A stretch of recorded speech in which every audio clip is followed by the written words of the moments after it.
சரி. சபையின் அழைப்பு பகுதி 1. ஓகே. அதான் இன்னைக்கு கிளாஸ் 7 ஸ்டார்ட் பண்றோம். ஆ ஓகே. ஐசக் பால் வராரு. Hi Isaac. ஓகே.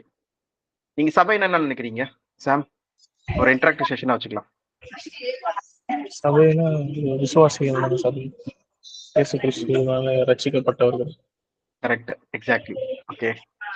நம்ம வசனம் படிக்கலாம். அப்போஸ்தலர்கள் ஆக்ட்ஸ் 11:26. ஆக்ட்ஸ் 11:26.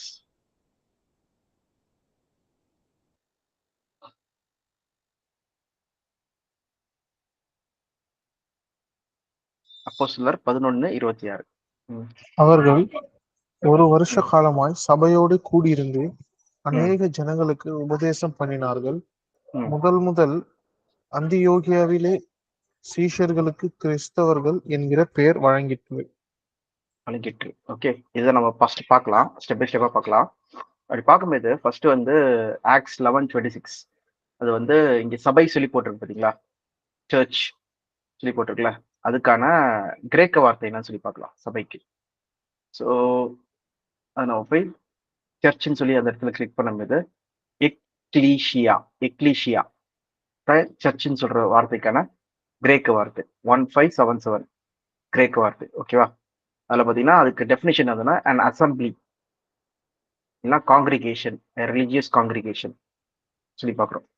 அது ஓல் அண்டர்ஸ்டாண்டிங் என்னன்னு சொல்லி பார்த்தீங்கன்னா ஓல் பாடி ஆஃப் கிறிஸ்டியன் பிலீவர்ஸ், கிறிஸ்துவை விசுவாசிக்கிற மக்கள் கூடுகிற இடத்தை தான் என்ன சொல்றாங்க, சபை சொல்றாங்க சொல்லி பார்க்குறோம். ஓகே. கிறிஸ்துவை விசுவாசிக்கிற மக்கள் அவங்களே என்ன சொல்றாங்க, சபை சொல்லி சொல்றாங்க சொல்லி பார்க்குறோம். ஓகேவா? இப்போ என்னதுன்னா அசம்பிளி, அவங்களோட கூட்டம் தான் வந்து சர்ச். அவங்களதான் வந்து கிரேக்கத்துல என்ன சொல்றாங்க எக்லீஷியா, இங்கிலீஷ்ல சர்ச், தமிழ்ல சபை சொல்லி நம்ம சொல்றோம். ஓகேவா? சரி. இப்போ வந்து முதல்ல கிறிஸ்தவர்கள் எங்க வந்து ஃபர்ஸ்ட் கிறிஸ்தவர்கள் சொல்லி அழைக்கப்பட்டாங்க சொல்லி பார்த்தீங்கன்னா அந்தியோக்கியா சொல்ற இடத்துலதான். வேணா திருப்பி அந்த வசனத்தை படிங்க. அவர்கள் ஒரு வருஷ காலமாய் சபையோடு கூடியிருந்து அநேக ஜனங்களுக்கு உபதேசம் பண்ணினார்கள். முதல் அந்தியோகியாவிலே சீஷர்களுக்கு கிறிஸ்தவர்கள் என்கிற பெயர் வழங்கிற்று. கிறிஸ்தவர்கள்.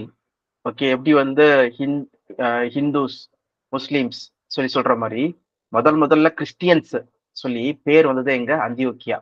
அந்தியோக்கியா எங்க இருக்கு சொல்லி பார்த்தோம்னா பவுல் ஃபர்ஸ்ட் ஜேர்னி,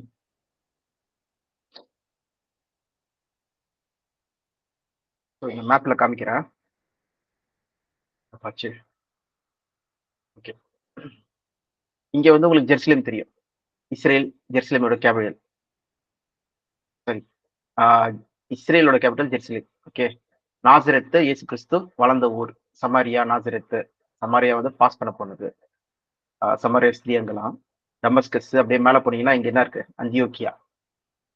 இதான் அந்தியோக்கியா. இங்கதான் வந்து பாத்தீங்கன்னா பர்னபாவும் பவுலும் என்ன பண்றாங்க, ஒரு வருஷமா வந்து அங்க இருக்க மக்களுக்கு வந்து இயேசு கிறிஸ்துவ பத்தி சாட்சி அறிவிச்சாங்க. அங்க இருக்க மக்கள் என்னது, கிறிஸ்தவர்கள் என்று அழைக்கப்பட்டார்கள். அங்க இருக்க சபை கூடுகை, கிறிஸ்துவை விசுவாசிக்கிற மக்கள் சபை என்று அழைக்கப்பட்டார்கள் சொல்லி பார்க்கிறோம். அந்தியோக்கியால இருக்க மக்கள். பவுலோட ஊரு என்ன தெரியும்ல, தர்சிஷ் தானே. தர்சஸ் ஊரான பவுல் சொல்லி பார்க்கிறோம். அவர் இங்க இருக்காரு. ஓகே. தர்சஸ் சொல்றது இது இங்க இருக்கிறது நம்ம ஏற்கனவே தெரியும். தர்பையே, லைத்ரா, இக்கோனியம், இங்க ஒரு அந்தியோக்கியா இருக்கு. ஓகே. இது வந்து பாத்தீங்கன்னா டர்க்கில இருக்க அந்தியோக்கியா. இது வந்து ஃபுல்லா டர்க்கி, இப்ப இருக்கிற கரண்ட் டர்க்கி. ஃபார் எக்ஸாம்பிள் நம்ம பிரசன்ட் மேப் நம்ம பார்த்தோம்னா அண்ட் மிடில் ஈஸ்ட் மேப் நம்ம பார்த்தோம்னா பார்த்தீங்கன்னா ஜெருசலேம் இங்க இருக்கா, இஸ்ரேல் இது, இதுக்கு மேல லெபனான். ஓகே. அப்படியே மேல பார்த்தீங்கன்னா டர்க்கி. இதுதான் வந்து இங்க பார்த்தீங்கன்னா இந்த மேப்ல வந்து பார்த்தீங்கன்னா எருசலேம். அப்படியே மேல போனீங்கன்னா இது ஃபுல்லா டர்க்கி. டர்க்கில இருக்கிற இடம் தான் இது எல்லாமே. இங்கதான் வந்து எபேசு, சிமிர்னா, பெர்கமு, அப்புறம் தயத்ரா, லவோதிக்கியா எல்லா சபைகளும் இங்கதான் இருக்கு. அந்த 7 சபைகளும் இங்கதான் இருக்கு சொல்லி பார்க்கிறோம். அதே போல கொலோசை சபையும் இங்கதான் இருக்கு சொல்லி பார்க்கிறோம். ஓகே, சோ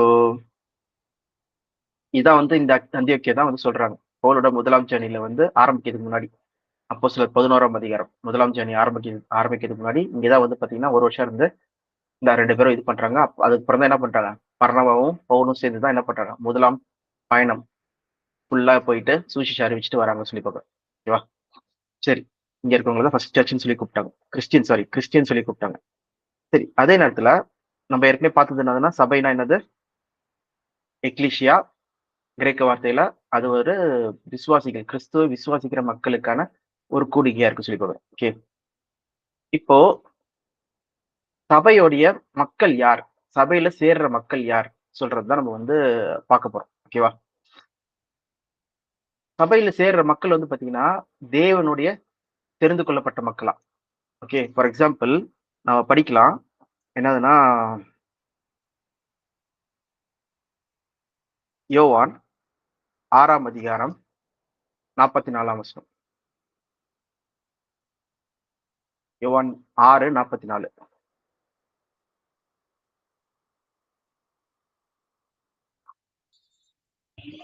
என்னை அனுப்பின பிதா ஒருவனை இழுத்துக் கொள்ளாவிட்டால் அவன் என்னிடத்தில் வரமாட்டான். கடைசி நாளில் நான் அவனை எழுப்புவேன். யார் இழுத்துக்கொள்ளணும் இத? ஆள? பிதா. பிதா ஒருத்தனை இழுத்துக் கொள்ளாவிட்டால் அவன் கிறிஸ்துவின் இடத்தில் வரமாட்டான். இந்த வார்த்தையை நம்ம தெளிவா புரிஞ்சுக்கணும். என்னன்னா, பிதா ஒருத்தனை இழுத்துக் கொள்ளாவிட்டால், இப்போ கிறிஸ்துவத்தை பொறுத்த வரைக்கும் என்னதுன்னா, நம்ம தேவனை போய் தேடுறது கிடையாது. எப்பயுமே என்னது, தேவன் நம்மள தேடி வராரு சொல்லி பார்க்கிறோம் கிறிஸ்டியானிட்டி பொறுத்த வரைக்கும். அதனால்தான் ஆபிரகாமை தேடி போனது யாரு? தேவன். மோசேவை தேடி போனது யாரு? தேவன். ஓகே, எல்லா இடத்துலயும் பாருங்க, நீங்கள் என்னை தேடவில்லை, நான் உங்களை தேடி வந்தேன். ஓகே, நீங்கள் என்னை தெரிந்து கொள்ளவில்லை, நான் உங்களை தெரிந்து கொண்டேன். வேணா அந்த வசனம் கூட படிங்க. You did not choose me, I choose you. சொல்ற வசனம் எங்க இருக்கு? யோவான் 15:16 படிங்க.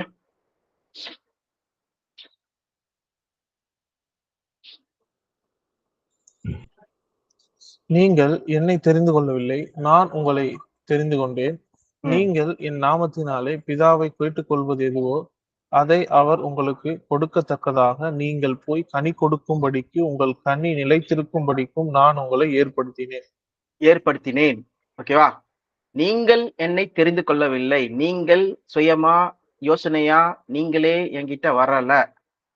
நான் தான் உங்களை வந்து என்ன பண்ணேன்? தெரிந்து கொண்டேன். நம்ம வந்து தேவனை தேடுகிற இருதயம் நம்ம கிட்ட இருந்தது. அதனால தான் நம்ம தேவன் கிட்ட வந்தோமா? சொல்லி பார்த்தீங்கன்னா, கிடையவே கிடையாது. நம்ம தேவனை தேடுற மக்களே கிடையாதாம். நம்ம சுயமா பார்த்தோம்னா, நம்ம வந்து தேவனுக்கு விரோதமா போற மக்களாம். வேணா படிக்கலாம். ஆ எங்க பார்க்கலாம்னா வந்து ரோமர் 1ஆம் அதிகாரம். 1ஆம் அதிகாரத்திலயும் இருக்கு. டைரக்ட்டா நம்ம வந்து 3ஆம் அதிகாரம் கூட போலாம்னு நினைக்கிறேன். 3ஆம் அதிகாரம் ஃபர்ஸ்ட் போலாம். 3 10ல இருந்து படிங்க. அந்தபடியே நீதிமான் ஒருவனாகிலும் இல்லை, உணர்வுள்ளவன் இல்லை, தேவனை தேடுகிறவன் இல்லை, எல்லோரும் வழி தப்பி ஏகமாய் கெட்டுப் போனார்கள். ம். நன்மை செய்கிறவன் இல்லை, ஒருவனாகிலும் இல்லை. அவர்கள் தொண்டை திறக்கப்பட்ட பிரேத குழி, தங்கள் நாவுகளால் வஞ்சனை செய்கிறார்கள். அவர்களுடைய உதடுகளின் கீழே பாம்பின் விஷம் இருக்கிறது. அவர்கள் வாய் சபிப்பினாலும் கசப்பினாலும் நிறைந்திருக்கிறது. அவர்கள் கால்கள் இரத்தம் சிந்துகிறதற்கு தீ விரிக்கிறது. நாசமும் நிர்பந்தமும் அவர்கள் வழியில் இருக்கிறது. சமாதான வழியை அவர்கள் அறியாதிருக்கிறார்கள். அவர்கள் கண்களுக்கு முன்பாக தெய்வ பயம் இல்லை என்று எழுதியிருக்கிறது. எழுதியிருக்கிறதே. ஓகே. அப்போ உணர்வுள்ளவன் ஒருவனும் இல்லை. தேவனை தேடுகிறவன். No one who seeks God. Okay. தேவனை தேடுகிறவன் ஒருவனும் இல்லை. இதுதான் வந்து அப்போஸ்தலன் பவுல் பார்த்தீங்கன்னா 1ஆம் அதிகாரத்துல இருந்து ஸ்டெப் பை ஸ்டெப்பா சொல்லுவாரு. அது கூட சில பாயிண்ட்ஸ் கூட நம்ம பார்க்கலாம். ஏன்னா 1ஆம் அதிகாரத்துல அந்த மக்கள் பத்தி யாருன்னா புறஜாதி மக்களை பத்தி பேசிட்டு இருப்பாரு. அது இது 2ஆம் அதிகாரமா? இது 1ஆம் அதிகாரம். 1ஆம் அதிகாரத்துல 19ல இருந்து படிங்க. தேவனை குறித்து அறியப்படுவது அவர்களுக்குள்ளே வெளிப்படுத்தப்பட்டிருக்கிறது. ம், தேவனே அதை அவர்களுக்கு வெளிப்படுத்தியிருக்கிறார். எப்படி ம், என்றால், காணப்படாதவைகளாகிய அவருடைய நித்திய வல்லமை, தேவத்துவம் என்பவைகள் உண்டாக்கப்பட்டிருக்கிறவையினாலே உலகம் உண்டானது முதற்கொண்டு தெளிவாய் காணப்படும். ஆதலால் அவர்கள் போக்கு சொல்ல இடமில்லை. அவர்கள் தேவனை அறிந்தும் அவரை தேவன் என்று மகிமைப்படுத்தாமலும் ஸ்தோத்தரியாமலும் இருந்து தங்கள் சிந்தைகளினாலே வீணர் ஆனார்கள். உணர்வில்லாத அவர்களுடைய இருதயம் இருள் அடைந்தது. அவர்கள் தங்களை ஞானிகள் என்று சொல்லியும் பைத்தியராகி அழிவில்லாத தேவனுடைய மகிமையை அழிவுள்ள மனுஷர்கள், பறவைகள், மிருகங்கள், ஊரும் பிராணிகள் ஆகிய இவைகளுக்கு ரூபங்களுக்கு ஒப்பாக மாற்றினார்கள். இது நிமித்தம் அவர்கள் தங்கள் இருதயத்தில் உள்ள இச்சைகளினாலே ஒருவரோடொருவர் தங்கள் சரீரங்களை அவமானப்படுத்தத்தக்கதாக தேவன் அவர்களை அசுத்தத்திற்கு ஒப்பு கொடுத்தார். தேவனுடைய சத்தியத்தை அவர்கள் பொய்யாக மாற்றி ம். சிருஷ்டிகரை தொழுது சேவியாமல் சிருஷ்டியை தொழுது சேவித்தார்கள். அவரே என்றென்றைக்கும் ஸ்தோத்தரிக்கப்பட்டவர். ஆமேன். போதும் இது போதும். நிமித்தம் ஓகே. போதும். அப்படியே கன்டினியூட்டே இருக்கும். அப்ப என்ன சொல்ல வராங்கன்னா, வெளியரங்கமா வந்து தேவனுடைய படைப்பின் காரியங்களே சொல்லுது, தேவன் ஒருத்தர் இருக்கார் சொல்லிட்டு. ஓகேவா? அப்படி இருந்தும் அவங்க என்ன பண்றாங்க, சிருஷ்டியை தொழுது கொள்ளாமல் என்ன பண்றாங்களாம், சிருஷ்டிக்கப்பட்ட என்னது அந்த பொருட்கள என்ன பண்ணாங்க, தொழுது கொள்ள ஆரம்பிச்சாங்கன்னு சொல்லி போறோம். Mortal reptiles, birds, animals, okay, மிருகங்கள், ஓகே, பறவைகள், அப்புறம் ஊரும் பிராணிகள வந்து என்ன பண்ணாங்களாம், அவங்க வந்து தொழுது கொள்றாங்களாம். அவங்க எண்ணங்கள் என்ன ஆச்சு, அப்படிப்பட்டதா மாறிச்சு சொல்லி பார்க்கிறோம். அதனால தேவன் என்ன பண்றார், பொல்லாத சிந்தைகளுக்கு அவங்களை ஒப்பு கொடுத்துறாரு சொல்லி பார்க்கிறோம். அவங்க சிந்தைகள், அவங்க இருதயம் கூட எப்படி இருக்கு சொல்லி பாருங்களேன். அது வந்து கொஞ்சம் கூட நல்லது செய்யணும்னு சொல்லி இல்லவே இல்லை. அவங்க இருதயம் ஆதி முதற்கொண்டே என்ன இருக்கா, தீமையா தான் இருக்கு சொல்லி பார்க்கிறோம். வேணா படிங்க. யாரோட இது, இதெல்லாம் சொல்றது யாரை பத்தி பேசுறாங்கன்னா, மனுஷங்களை பத்தி பேசிட்டு இருக்காங்க. ஜெனிசஸ் 6 6ஆம் அதிகாரம் 5ஆம் வசனம்.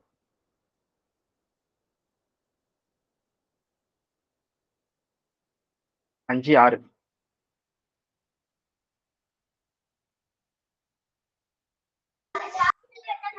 மனுஷருடைய அக்கிரமம் பூமியிலே பெருகினது என்றும் ம். அவன் இருதயத்து நினைவுகளின் தோற்றமெல்லாம் நித்தமும் பொல்லாதது என்று கர்த்தர் கண்டு தாம் பூமியிலே மனுஷனை உண்டாக்கினதற்காக கர்த்தர் மனஸ்தாபப்பட்டார். அது அவர் இருதயத்திற்கு விசனமா இருந்தது. போதும் போதும். அப்ப என்ன பாக்குறோம்னா வந்து, தேவனுக்கு வந்து பாத்தீங்கன்னா மனுஷனை பூமியில் பூமியில அவன் மனுஷன் படைக்கப்பட்ட மனுஷன், அவன் இருதயம் என்ன இருக்கான், நித்தமும் பொல்லாப்பாவே இருக்கு சொல்லி பாக்குறோம். It's ever inclined towards the evil தான் இருக்கு. அவன் நன்மை தீமை கனி சாப்பிட்ட பிறகு கொஞ்சமாச்சும் நன்மை இருக்கணும். நன்மை இல்லாத வரைக்கும் பொல்லாததான் இருக்கு சொல்லி பாக்குறோம். அதனால என்ன பண்றாரு தேவனும், அவனை பொல்லாத சிந்தைக்கே விட்டுட்டாரு சொல்லி பாக்குறோம். அதுதான் நம்ம ரோமர் 1ல படிக்கிறோம். ஓகேவா? தேவன் மனுஷனை படைச்சதுக்காக என்ன பண்றாராம், மனஸ்தாபப்படுறாராம், டீப்லி ட்ரபிள்டு. எதுக்காக நான் மனுஷனை படைச்ச சொல்லிட்டு ரிக்ரெட்டட் என்னது, வருத்தப்படுறாரு. இவ்வளவு பொல்லாப்பான ஒரு மோசமான ஒரு ஆளா இருக்கானே, இவன் எப்பயுமே தீமைதான் பண்ணிட்டு இருக்கானே சொல்லிட்டு தேவன் என்ன பண்றாரு, மனஸ்தாபப்படுறாரு சொல்லி பாக்குறோம். ஓகேவா? அவ பாத்தீங்கன்னா நம்ம பார்த்த வசனங்கள் படி நம்ம என்ன தெரியுதுன்னு சொல்லி பாத்தீங்கன்னா, உணர்வுள்ளவன் ஒருவனும் இல்லை. அந்த எவ்வளவு தெளிவா போட்டிருக்காங்க பாருங்க. என்னதுன்னா, ஃபர்ஸ்ட் வந்து ரோமர் 1ஆம் அதிகாரத்துல வந்து பாத்தீங்கன்னா உலக மக்கள், புறஜாதி மக்களை பத்தி பேசிட்டு இருக்காங்க. 2ஆம் அதிகாரத்துல யூதர்களை பத்தி பேசுவாங்க. நியாயப்பிரமாணத்தின்படி குறித்த யூதர்கள் வந்து சரியா, பாத்தீங்கன்னா அவங்களும் சரி கிடையாது. ஓகே, ஒருத்தனும் வந்து என்ன பண்ண முடியல, ஒழுங்கா நடக்க முடியல சொல்லி பாக்குறோம். அப்ப பார்க்கும்போது 2 பேருமே நோ ஒன் இஸ் ரைச்சஸ். அப்போ நியாயப்பிரமாணம் இல்லாத பிரஜாதி மக்களும் வந்து நீதிமான் கிடையாது. அதே நேரத்துல நியாயப்பிரமாணம் இருக்கிற யூதர்களும் என்ன பண்ண முடியல, நீதியின்படி இல்ல. அப்ப பாத்தீங்கன்னா 2 பேருமே என்ன பண்றாங்க, ஃபார் போத் 9ஆம் வசனத்துல இருந்து இது மூலமா என்ன கன்க்ளூட் பண்றோம், வாட் ஷால் வி கன்க்ளூட் தென் சொல்லும்போது 2 பேருமே என்ன பண்றாங்க, பாவத்தின் கீழே இருக்கிறவங்களா இருக்காங்க. அப்படி பார்க்கும்போது ஒருத்தனும் நீதிமான் இல்ல, ஒருத்தனும் உணர்வு உள்ளவங்க இல்ல, யாருமே தேவனை தேடுறவங்க இல்லவே இல்லை சொல்லி பார்க்கிறோம். அப்ப நம்ம என்ன புரிஞ்சுக்கிறோம் சொல்லி பாத்தீங்கன்னா, தேவன் அவர்தான் என்ன பண்றாரு, தேடி வந்து நம்மள வந்து அவருடைய வார்த்தைகளை சொல்லி புரிய வச்சு அவர் வழியில் நடத்துறாரு சொல்லி பார்க்கிறோம். நம்ம தேவனை தேடி போல ஃபர்ஸ்ட் பாயிண்ட், அவர் தேடி வரார் சொல்லி பார்க்கிறோம். அதனால தான் இயேசு கிறிஸ்துவே பூமிக்கு வர வேண்டியிருந்தது. ஓகேவா? இது நீங்க முன்னாடி கூட பாத்தீங்கன்னா ஆபிரகாமோட விஷயத்துல பாருங்க. ஜோஷுவா 24ஆம் அதிகாரம் நினைக்கிறேன்.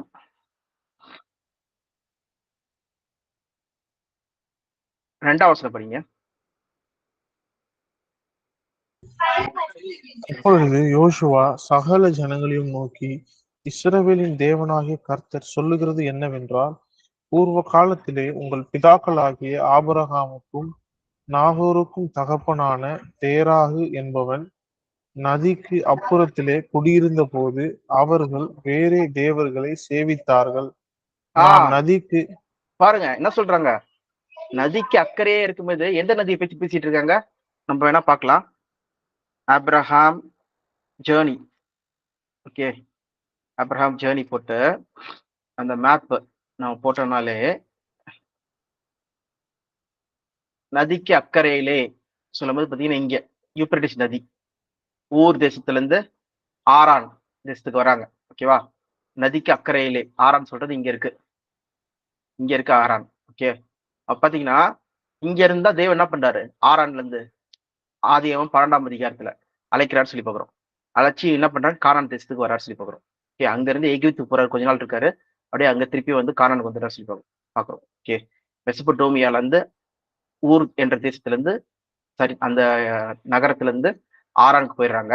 எல்லாருமே இங்கதான் ஒரு நல்ல ஒரு ஆளா வசதி உள்ள ஒரு மக்களா இருக்காங்க. அங்க இருந்து ஆபிரகாம், லோத்து, சாராள் அவங்க அவங்களுடைய சம்பத்தி எல்லாமே என்ன பண்றாங்கன்னா அங்க இருந்து வராங்க சொல்லி பாக்குறோம். ஓகேவா, சோ அப்ப பார்க்கும்போது முன்னாடி நதிக்கு அக்கறையிலே இருக்கும்போது யூப்ரட்டிஸ் நதி, நதிக்கு அக்கறை. அதனாலதான் பாத்தீங்கன்னா எப்ரேயர்னா என்னதுன்னா ஹீப்ரூஸ், அதுக்கு அர்த்தமே என்னதுன்னா கடந்து வந்தவர்கள், நதியை கடந்து வந்தவர்கள். எந்த நதி சொல்லி பார்த்தீங்கன்னா யூப்ரட்டிஸ் நதி. ஓகே, எபிரேயர்கள் சொல்லும்போது அப்ப பாத்தீங்கன்னா முன்னாடி இவங்க என்ன வணங்கிட்டு இருந்தாங்களாம், அதர் காட்ஸ், வேறே கடவுள்களை வணங்கிட்டு இருந்தாங்களாம். யாரு, ஆபிரகாம். எப்படி நம்ம நம்ம நம்ம நம்ம வந்து இப்ப கிறிஸ்துவா இருக்கோம். நம்மளுடைய ஒரு 3-4 தலைமுறை இல்ல 5-6 தலைமுறை பின்னாடி போனோம்னா நம்மளும் பாத்தீங்கன்னா என்ன பண்ணுவோம், வேறே கடவுள்களை வணங்கிட்டு இருந்தோம். ஓகே, எப்படி ஆபிரகாம் தேடி வந்தாரோ அது மாதிரி தான் நம்மளுக்கு தேடி வந்தாரு சொல்லி பாக்குறோம். ஓகேவா, இந்த பாயிண்ட்ஸ் எல்லாம் நம்ம பார்க்க போறோம். அவ பாத்தீங்கன்னா எல்லாருமே வழி தப்பி ஏகமாய் போன மக்கள் தான். யாருமே வந்து உண்மையா தேவனை தேடுகிறவர்கள் இல்லை. எல்லாரும் வந்து சிருஷ்டிகரை வணங்காதபடிக்கு சிருஷ்டிக்கப்பட்ட பொருட்களை வந்து வணங்குற மக்களா தான் வந்து எல்லாருமே இருந்தோம். ஓகேவா, அப்படிதான் இருந்தது.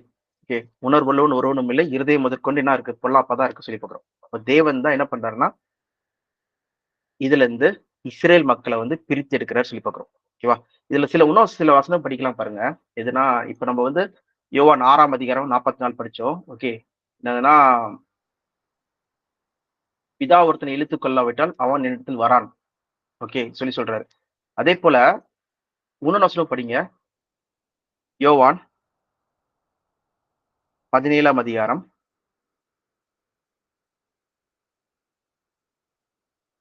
6ஆம் வசனம்.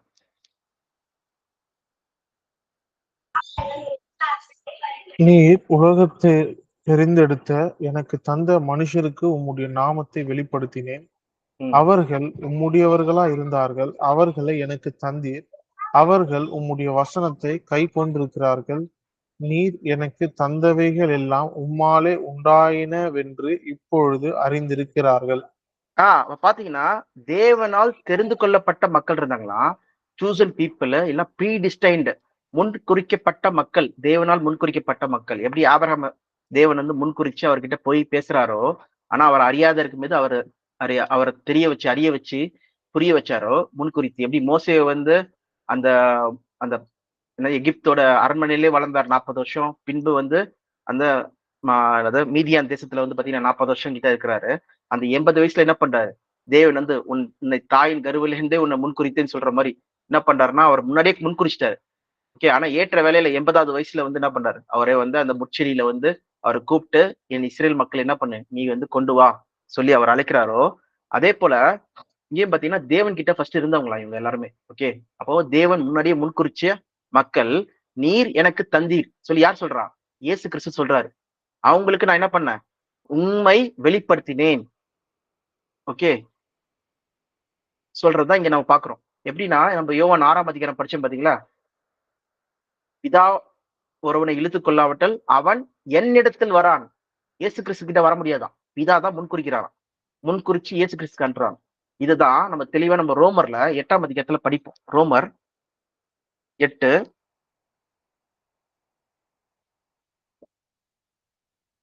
24 8ல இருந்து படிங்க. ஆனா ஸ்லோவா படிங்க, 28ல இருந்து.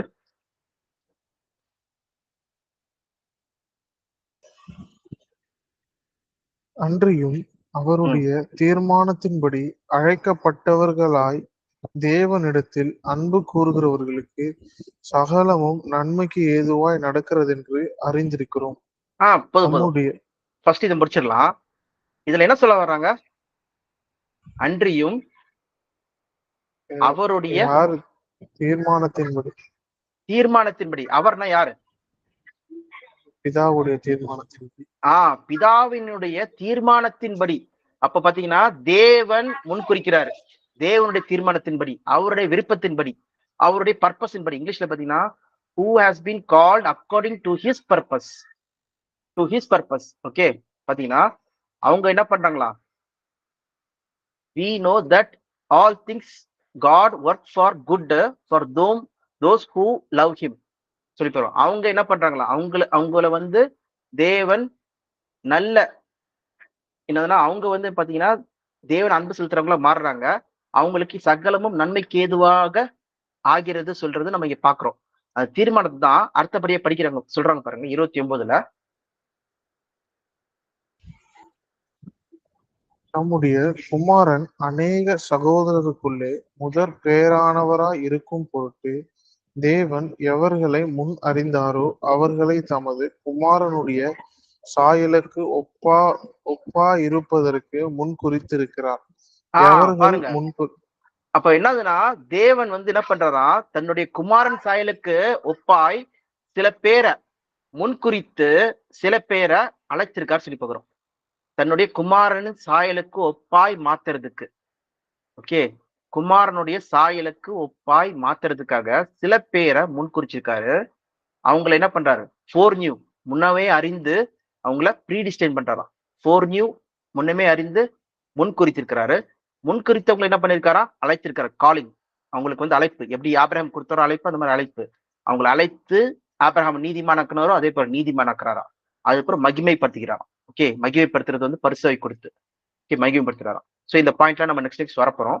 பாத்தீங்கன்னா முழுக்க முழுக்க நம்ம என்ன பாக்குறோம் சொல்லி பாத்தீங்கன்னா, இது தேவனுடைய என்னது சாய்ஸ். தேவன் அழைக்கிறது வந்து தேவனுடைய சாய்ஸ். இது நம்மளுடைய விருப்பத்தினாலும் கிடையாது, இதனாலும் கிடையாது சொல்றது நம்ம நெக்ஸ்ட் பார்க்க போறோம் அடுத்தபடியா. இப்ப நீங்க புரிஞ்சுக்கிறது என்னதுன்னா, எதுக்காக தேவன் அழைக்கிறாருன்னா, குமாரன் சாயலுக்கு ஒப்பாய் மாத்துவதற்காக. Okay, to be transformed in the likeness of his son. Okay, image of his son. அதை போல மாத்துறதுக்காக தேவன் என்ன பண்றாரா? சபை சொல்ற கூட்டத்தை வந்து முன் குறிக்கிறாராம். ஓகேவா? அதனாலதான் சபைக்கு தலை யாரு? கிறிஸ்து. சபை யாரு? சரீரமா இருக்காங்கன்னு சொல்லி பார்க்கிறோம். இதெல்லாம் நம்ம நெக்ஸ்ட் பார்க்கலாம். அடுத்த வசனம் வேணா படிங்க. இல்ல இது படிச்சிருங்க, 29 படிச்சிருங்க, ஃபுல்லா 30 படிச்சிருங்க. எவர்களை முன்குறித்தாரோ அவர்களை அழைத்தும் இருக்கிறார். எவர்களை அழைத்தாரோ அவர்களை நீதிமான்கள் ஆக்கியும் இருக்கிறார். எவர்களை நீதிமான் ஆக்கினாரோ அவர்களை மகிமைப்படுத்தியும் இருக்கிறார். ஓகே, இதெல்லாமே தேவனுடைய தீர்மானத்தின்படி. தீர்மானம்னா என்னது? முன்குறித்தல். அவருடைய பர்பஸ். அவருக்கு ஏதோ ஒரு பிளான் இருக்கு. பிளானின் படி, தீர்மானம், ஒரு திட்டத்தின்படி. ஓகே, தேவன் என்ன பண்றாருன்னா, ஒரு கூட்ட மக்களை எலெக்ட் சொல்றாங்க பைபிள்ல. அவங்கள இல்லைன்னா சிறு மந்தி சொல்றாங்க, இல்லைன்னா வந்து சர்ச்னு சொல்றாங்க, இல்லைன்னா வந்து சரீரம், கிறிஸ்துவின் சரீரம் சொல்லி சொல்றாங்க. ஓகே, அப்போ ஒரு கூட்ட மக்களை வந்து தேவன் சூஸ் பண்றாரு. அவரே முன் வந்து அவங்களுக்கு என்ன பண்றாராம்? தேவன் இயேசு கிறிஸ்து கிட்ட அனுப்பிச்சு அவங்க நீதிமான், அவங்க வந்து அழைக்கப்பட்டாங்க, நீதிமான் ஆக்கப்படுறாங்க இயேசு கிறிஸ்துவின் ரத்தத்தினால. அதுக்கப்புறம் பரிசுத்தாவி கொடுத்து மகிமைப்படுத்தப்படுறாங்கன்னு சொல்லி பார்க்கிறோம். ஓகே, சில மக்களை சொல்லி பார்க்கிறோம். இதை வந்து நம்ம எபேசியர்லயே படிக்கலாம். எபேசியர் 1ஆம் அதிகாரம் 4ஆம்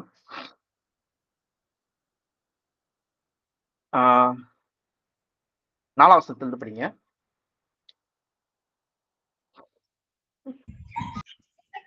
நமக்கு முன்பாக நம் அன்பிலே பரிசுத்தம் உள்ளவர்களும் குற்றமில்லாதவர்களுமா இருப்பதற்கு அவர் உலக தோற்றத்திற்கு முன்பே கிறிஸ்துவுக்குள் நம்மை தெரிந்து கொண்டபடியே பிரியமானவர்களுக்குள் நாம் நமக்கு தந்தருளின நம்முடைய கிருபையின் மகிமைக்கு புகழ்ச்சியாக நம்முடைய தயவுள்ள சித்தத்தின்படியே நம்ம இயேசு கிறிஸ்துவின் மூலமாய் நமக்கு துவிகார புத்திரர் ஆகும்படி முன்குறித்திருக்கிறார். முன் குறித்தாராம். பாத்தீங்கன்னா அவருடைய தயவுள்ள திட்டத்தின்படியே. திருப்பி என்ன வருது? திட்டம், பர்பஸ், ஒரு பிளான். ஏதோ ஒரு திட்டம் வச்சிருக்காராம், திட்டம் செய்யறாராம். அந்த திட்டத்தின்படியே என்னது தமிழ்ல என்ன சொல்றாங்க, அடாப்டட் சன். புத்திர சுவிகாரர். புத்திர ஸ்வீகாரத்துக்கு என்ன பண்றாராம், முன் குறிச்சிருக்கிறாராம். புத்திர ஸ்வீகாரம் பாத்தீங்கன்னா இயேசு கிறிஸ்து மட்டும் தான் என்ன இருந்தாரு, புத்திரரா இருக்காரு. ஓகே, தேவனுடைய முதல் சிருஷ்டி. ஓகே, அவருடைய குமாரனா இருக்கிறார் சொல்லி பாக்குறோம். ஓகே, இவரே நேசகுமாரன், இவர் நான் பிரியமா இருக்கிறேன்னு சொல்றாங்க. ஆனா இப்ப சபையாகிய மக்கள் என்ன ஆகுறாங்களா, அவங்க அடாப்டேஷன், புத்திர ஸ்வீகாரம் ஆகுறாங்களா. Adaptation to sonship. யாருக்கு? தேவனுக்கே. ஓகே, தேவனுக்கே என்ன ஆகுறாங்க, அவங்க குமாரன் ஆகுறாங்களாம். இது சன்ஷிப் சொல்லி பாக்குறோம். புத்திர ஸ்வீகாரம் ஆகுறதுக்கு கிறிஸ்துவுக்குள் நம்மள என்ன பண்றதாம், முன் குறித்திருக்காரு. த்ரூ கிரைஸ்ட் நம்மள முன் குறித்திருக்காராம். ஓகே, அப்ப சபை சொல்றது நீங்க நெக்ஸ்டா நீங்க பார்க்கும்போது ஒரு மிக வேல்யூபிளான ஒரு விஷயம். அதனாலதான் நீங்க பாத்தீங்கன்னா இப்போ சகோதரர்கள், இங்க நம்ம ரோமர்ல கூட என்ன படிச்சோம்னா, தன்னுடைய சகோதரர்களுக்கு முதல் பேரா இருக்கும்படிக்கு என்ன பண்றாராம், அவரோட இமேஜுக்கு. நம்ம திருப்பி 29வது படிங்க, ரோமர் 8:29. இன்னும் நல்லா புரியும் பாருங்க. அது சகோதரர் சொல்லும்போது என்னது, நம்மளும் அவருடைய சகோதரர். எப்படி தேவனுடைய குமாரனா, தேவன் இயேசு கிறிஸ்து குமாரனா இருக்கும்போது நம்மளும் என்ன ஆயிடுறோம், அடாப்டட் சன் ஆயிடுறோம். ஆகும்போது நம்மளும் என்ன ஆயிடுறோம், இயேசு கிறிஸ்து சகோதரன் ஆயிடுறோம். அப்படியே படிங்க. தம்முடைய குமாரன் அநேக சகோதரருக்குள்ளே முதற் பேரானவரா இருக்கும் பொருட்டு தேவன் எவர்களை முன்குறித்தாரோ அவர்களை தமது குமாரனுடைய சாயலுக்கு ஒப்பா இருப்பதற்கு முன்குறித்திருக்கிறார். ஒப்பா இருக்கிறதுக்கு முன் குறிச்சிருக்கிறாராம். சகோதரரை யாரு, சபை, அவங்க என்ன ஆயிடுறாங்களா, சகோதரர் ஆயிடுறாங்களா. எப்படி ஆகுறாங்க, அவங்கள பிதாவுடைய குமாரன் ஆகுறாங்க சொல்லி பாக்குறோம். எப்படி ஆகுறாங்க சொல்லி பாத்தீங்கன்னா, தேவனை என்ன பண்றாங்க, அவங்கள அடாப்ட் பண்றாரு. எப்படி ஒரு தத்து குழந்தைய அடாப்ட் பண்ற மாதிரி நம்மளே என்ன பண்றோம், அடாப்ட் பண்றாரு சொல்லி பாக்குறோம். அடாப்ட் பண்ணி அவ்வளவு பெரிய ஸ்லாக்கியத்துக்கு நம்மள கொண்டு போய் வைக்கிறார் சொல்லி பாக்குறோம்.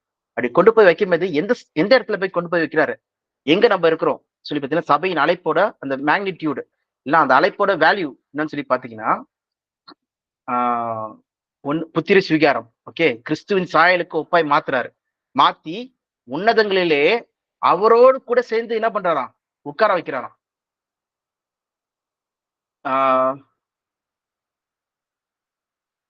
இதே இடத்துலயே வரும்னு நினைக்கிறேன். எங்கன்னா படிங்க 18 இருந்து, எபேசியர் 1:18. தாம் நம்மை அழைத்ததினாலே நமக்கு உண்டாயிருக்கிற நம்பிக்கை இன்னதென்றும் பரிசுத்த வான்களிடத்தில் தமக்கு உண்டாயிருக்கிற சுதந்திரத்தினுடைய மகிமையின் ஐஸ்வர்யம் இன்னதென்றும். சுதந்திரம்னா என்னது, சுதந்திரம்னா என்னது, இன்ஹெரிட்டன்ஸ். அதான் அப்படின்னா என்னது. ஃபார் எக்ஸாம்பிள், உங்க வீட்டுல நீங்க எத்தனை பேர் இருக்கீங்க சாமுவேல்? நீங்க அப்புறம் தம்பி. அப்ப உங்க அப்பா கிட்ட இருக்கிற சொத்துக்கு எல்லா சுதந்திரமும் யார்கிட்ட இருக்கு, உங்க 2 பேர் கிட்ட தான் இருக்கு. கரெக்டா? நீங்க 2 பேர் தான் அடுத்து நீங்க யூஸ் பண்ணுவீங்க. ஓகேவா? அந்த மாதிரி பிதாவுடைய சுதந்திரத்துக்கு யார் இருக்கா, முக்கியமான ஆளா கிறிஸ்து இருக்காரு. அவர் தான் எல்லாத்தையுமே, இயேசு கிறிஸ்து. அந்த சுதந்திரத்துக்கு நம்மளும் என்ன ஆகுறோமா, இயேசு கிறிஸ்துவோட சேர்ந்து நம்ம உடன் சுதந்திரவாளி ஆகுறோமா, உடன் பங்காளி ஆகுறோமா. ஓகே, அதுதான் சபையின் அழைப்பே. அந்த இதுக்கு தேவன் என்ன பண்றாராம், சில பேரை எலெக்ட் முன்குறிக்கிறாராம். தேவன் முன்குறிச்சு அழைச்சிருக்காரு சொல்லி பார்க்கிறோம் சில பேரை. அதுதான் நம்ம ஸ்டெப் பை ஸ்டெப்பா நம்ம பார்க்க போறோம். இதை நான் அந்த கடைசி பாட்டை நான் ஃபர்ஸ்ட் சொல்றேன். அப்படியே நம்ம திருப்பி ஃபர்ஸ்ட்ல இருந்து நம்ம அப்படியே வருவோம். ஓகேவா? இப்ப பாத்தீங்கன்னா அப்படியே படிங்க, கண்டினியூ பண்ணுங்க. 19. தாம் கிறிஸ்துவை மரித்தோரிலிருந்து எழுப்பி அவரிடத்தில் நடப்பித்த தமது பலஸ்த சத்துவத்தின் வல்லமையின்படியே விசுவாசிக்கிறவர்களாகிய நம்மிடத்திலே காண்பிக்கும் தம்முடைய வல்லமையின் மகா மேன்மையான மகத்துவம் இன்னதென்றும் நீங்கள் அறியும்படிக்கு அவர் உங்களுக்கு பிரகாசமுள்ள மனக்கண்களை கொடுக்க வேண்டும் என்று வேண்டிக் கொள்கிறேன். எல்லா துரைதனத்திற்கும் அதிகாரத்திற்கும் வல்லமைக்கும் கர்த்தத்துவத்திற்கும் இம்மையில் மாத்திரமல்ல மறுமையிலும் பெயர் பெற்றிருக்கும் எல்லா நாமத்திற்கும் மேலாக அவர் உயர்ந்திருக்கத்தக்கதாக அவரை உன்னதங்களில் தம்முடைய வலது பாரிசத்தில் உட்காரும்படி செய்து எல்லாவற்றையும் அவருடைய பாதங்களுக்கு கீழ்ப்படுத்தி எல்லாவற்றையும் எல்லாவற்றாலும் நிரப்புகிறவருடைய நிறைவான சரீரமான சபைக்கு அவர் எல்லாவற்றுக்கும் மேலாக தலையாக தந்தருளினார். ஓகே, அப்போ என்ன வராங்க சொல்லி பாத்தீங்கன்னா, இயேசு கிறிஸ்துவ சரீரமாக சபை சொல்லும்போது இவங்க 2 பேர் சேர்ந்தாதான் என்னதான் ஒரு முழு சரீரம் ஆகிய சபைக்கு தலையா யார் இருக்கா? இயேசு கிறிஸ்து இருக்கா சொல்லி பாக்குறோம். ஓகேவா? ஒரு கூட்டத்தை வந்து தேவன் வந்து உருண்டை பண்றாரு. அதான் இங்க பாயிண்ட் பாக்குறோம். இந்த முடிவு பாருங்க, அல்டிமேட் கன்க்ளூஷன் என்னன்னு சொல்லி பாத்தீங்கன்னா, எல்லா நிறைவும் எல்லா அதிகாரங்களுக்கும் எல்லா 21ஆம் வசனத்துல என்ன போட்டிருக்கு? Rulership, authority, power, dominance, every name invoked எல்லாத்துக்கும் மேல என்ன பண்றாராம் தேவன் இயேசு கிறிஸ்துவ கொண்டு போறாராம். அந்த கொண்டு போகும்போது யாரையும் கூட்டு போறாங்க? இந்த சகோதரர்களையும் அடாப்டட் சன்ஸையும் என்ன பண்றாரு? கொண்டு போயிட்டு நிறைவான என்ன ஆகுதான்? அது ஒரு சரீரமாகிய ஒரு சபையாவதான். அந்த சபைக்கு தலையாக யார் இருக்கா? இயேசு கிறிஸ்து இருக்காரு. அவ பாத்தீங்கன்னா என்ன பண்றாங்க சொல்லி பாத்தீங்கன்னா, இயேசு கிறிஸ்துக்கு தேவனுடைய வலது பஸ்துல யார் இருக்கு? இயேசு கிறிஸ்து இருக்காராம். இயேசு கிறிஸ்து கூடயே என்ன பண்றாரு? தேவன் சபையையும் உட்கார வைக்கிறாரு சொல்லி பாக்குறோம். அவர் கூடயே சேம் சீட்லயே உட்கார வைக்கிறாங்களாம். டைரக்டா வசனம் இருக்கு அதுக்கு பாத்தீங்கன்னா, இருக்கு பாருங்க. வெளிப்படுத்தல் 3ஆம் அதிகாரம்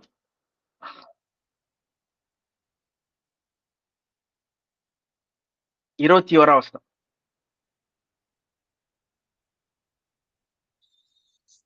நான் ஜெயங்கொண்டு என் பிதாவினுடைய சிங்காசனத்திலே அவரோட கூட உட்கார்ந்தது போல ஜெயம் கொள்கிறவன் எவனோ அவனும் என்னுடைய சிங்காசனத்தில் என்னோடு கூட உட்காரும்படி அருள் செய்வேன்.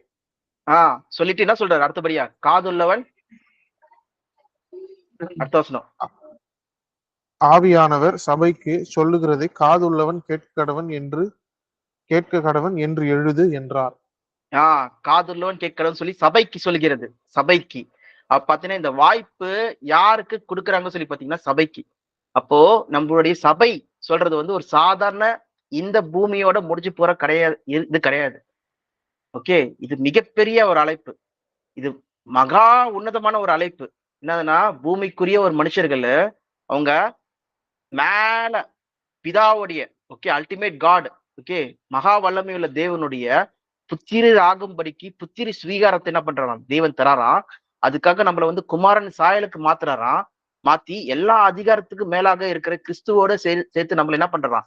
சபையாக கூட்டுறாராம். கூட்டி நம்மளோட ஹெட்டா யார் வைக்கிறாங்க? கிறிஸ்து வைக்கிறார் சொல்லி பாக்குறோம். கிறிஸ்து என்ன பண்றாரு? நம்மளோட சகோதரனா என்ன பண்றாரு? அவரோட சீட்டை வந்து என்ன பண்றாரா? என் பக்கத்திலேயே நீங்க என்ன பண்ணுங்க, நீங்களும் என்னோட கூட சிங்காசனத்துல உட்காருங்க சொல்லும் போது என்ன அர்த்தம்? எல்லா அதிகாரத்துக்கும் நம்மளும் என்ன பண்றோம்? அந்த மேன்மையான பொசிஷனுக்கு நம்மளும் கூட இருக்கும் சொல்லி பாக்குறோம். ஓகேவா? சோ இதுதான் இங்க பாக்குறது. இதுதான் வந்து உங்களுக்கு என்னது பிரகாசம் உள்ள மனக்கண்களை தரட்டும் சொல்லி நான் வேண்டிக்கிறேன் சொல்லி சொல்றாரு. இதே இது ரோமர் அதே 8ஆம் அதிகாரத்துல 14ஆம் வசனத்துல பாருங்களேன். 14. மேலும் எவர்கள் தேவனுடைய ஆவியினால் நடத்தப்படுகிறார்களோ அவர்கள் தேவனுடைய புத்திரரா இருக்கிறார்கள். அடுத்து அந்தபடி திரும்பவும் பயப்படுகிறதற்கு நீங்கள் அடிமை தனத்தின் ஆவியை பெறாமல் அப்பா பிதாவே என்று கூப்பிட பண்ணுகிற புத்திர சுவிகாரத்தின் ஆவியை பெற்றீர்கள். நாம் தேவனுடைய பிள்ளைகளா இருக்கிறோம் என்று ஆவியானவர் தாமே தம்முடைய ஆவியுடனே கூட சாட்சி கொடுக்கிறார். நாம் பிள்ளைகளானால் சுதந்திரமாமே தேவனுடைய சுதந்திரரும் கிறிஸ்துவுக்கு உடன் சுதந்திரருமாமே கிறிஸ்துவுடனே கூட நாம் மகிமைப்படுத்தும்படிக்கு அவரோட கூட பாடுபட்டால் அப்படி ஆகும். பாத்தீங்களா? கிறிஸ்துவருடனே கூட நம்ம பாடுபட்டால் நம்மளும் அப்படி ஆகும். அப்ப பாடுகள் ஒன்று இருக்கு. அதுக்கு நெக்ஸ்ட் நம்ம வரலாம். நம்ம என்னதுன்னா சபையின் அழைப்பு அதோட மேன்மைக்கான காரியங்கள் மட்டும் நாங்க இங்க பாக்குறோம். ஓகேவா? அப்ப என்னதுன்னா கிறிஸ்துவோடனே கூட உடன் சுதந்திரர். அப்ப என்னதான் கோ ஹையர். ஹையர்னா என்னது? பங்காளி. பங்காளின்னா என்னது? ஒரு சொத்துக்கு ஒரு 2 பேர் இருந்தாங்கன்னா 2 பேருமே என்னது?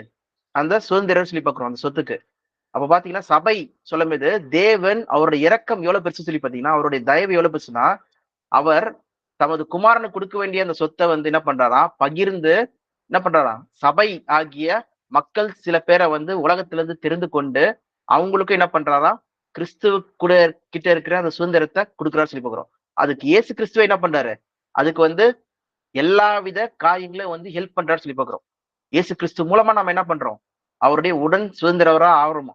ஓகே. யாராவது வந்து சொத்துக்கு வந்து வர வேணாம் நீங்க கிடையாது சொல்லி சொல்லு வேற யாராவது சேருங்க, வெளில இருக்க ரோட்ல இருக்கவங்க எல்லாம் வந்து சேருங்க சொல்லி சொல்லுவாங்களா? பாத்தீங்கன்னா கிடையாது.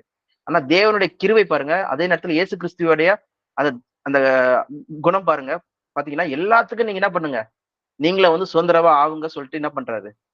அந்த பங்காளியா நம்மள வந்து சேர்க்கிறாராம். கிறிஸ்துவோட சேர்த்து. ஓகே. உடன் சுதந்திரவாளியா நம்மள சேர்க்கிறாராம்.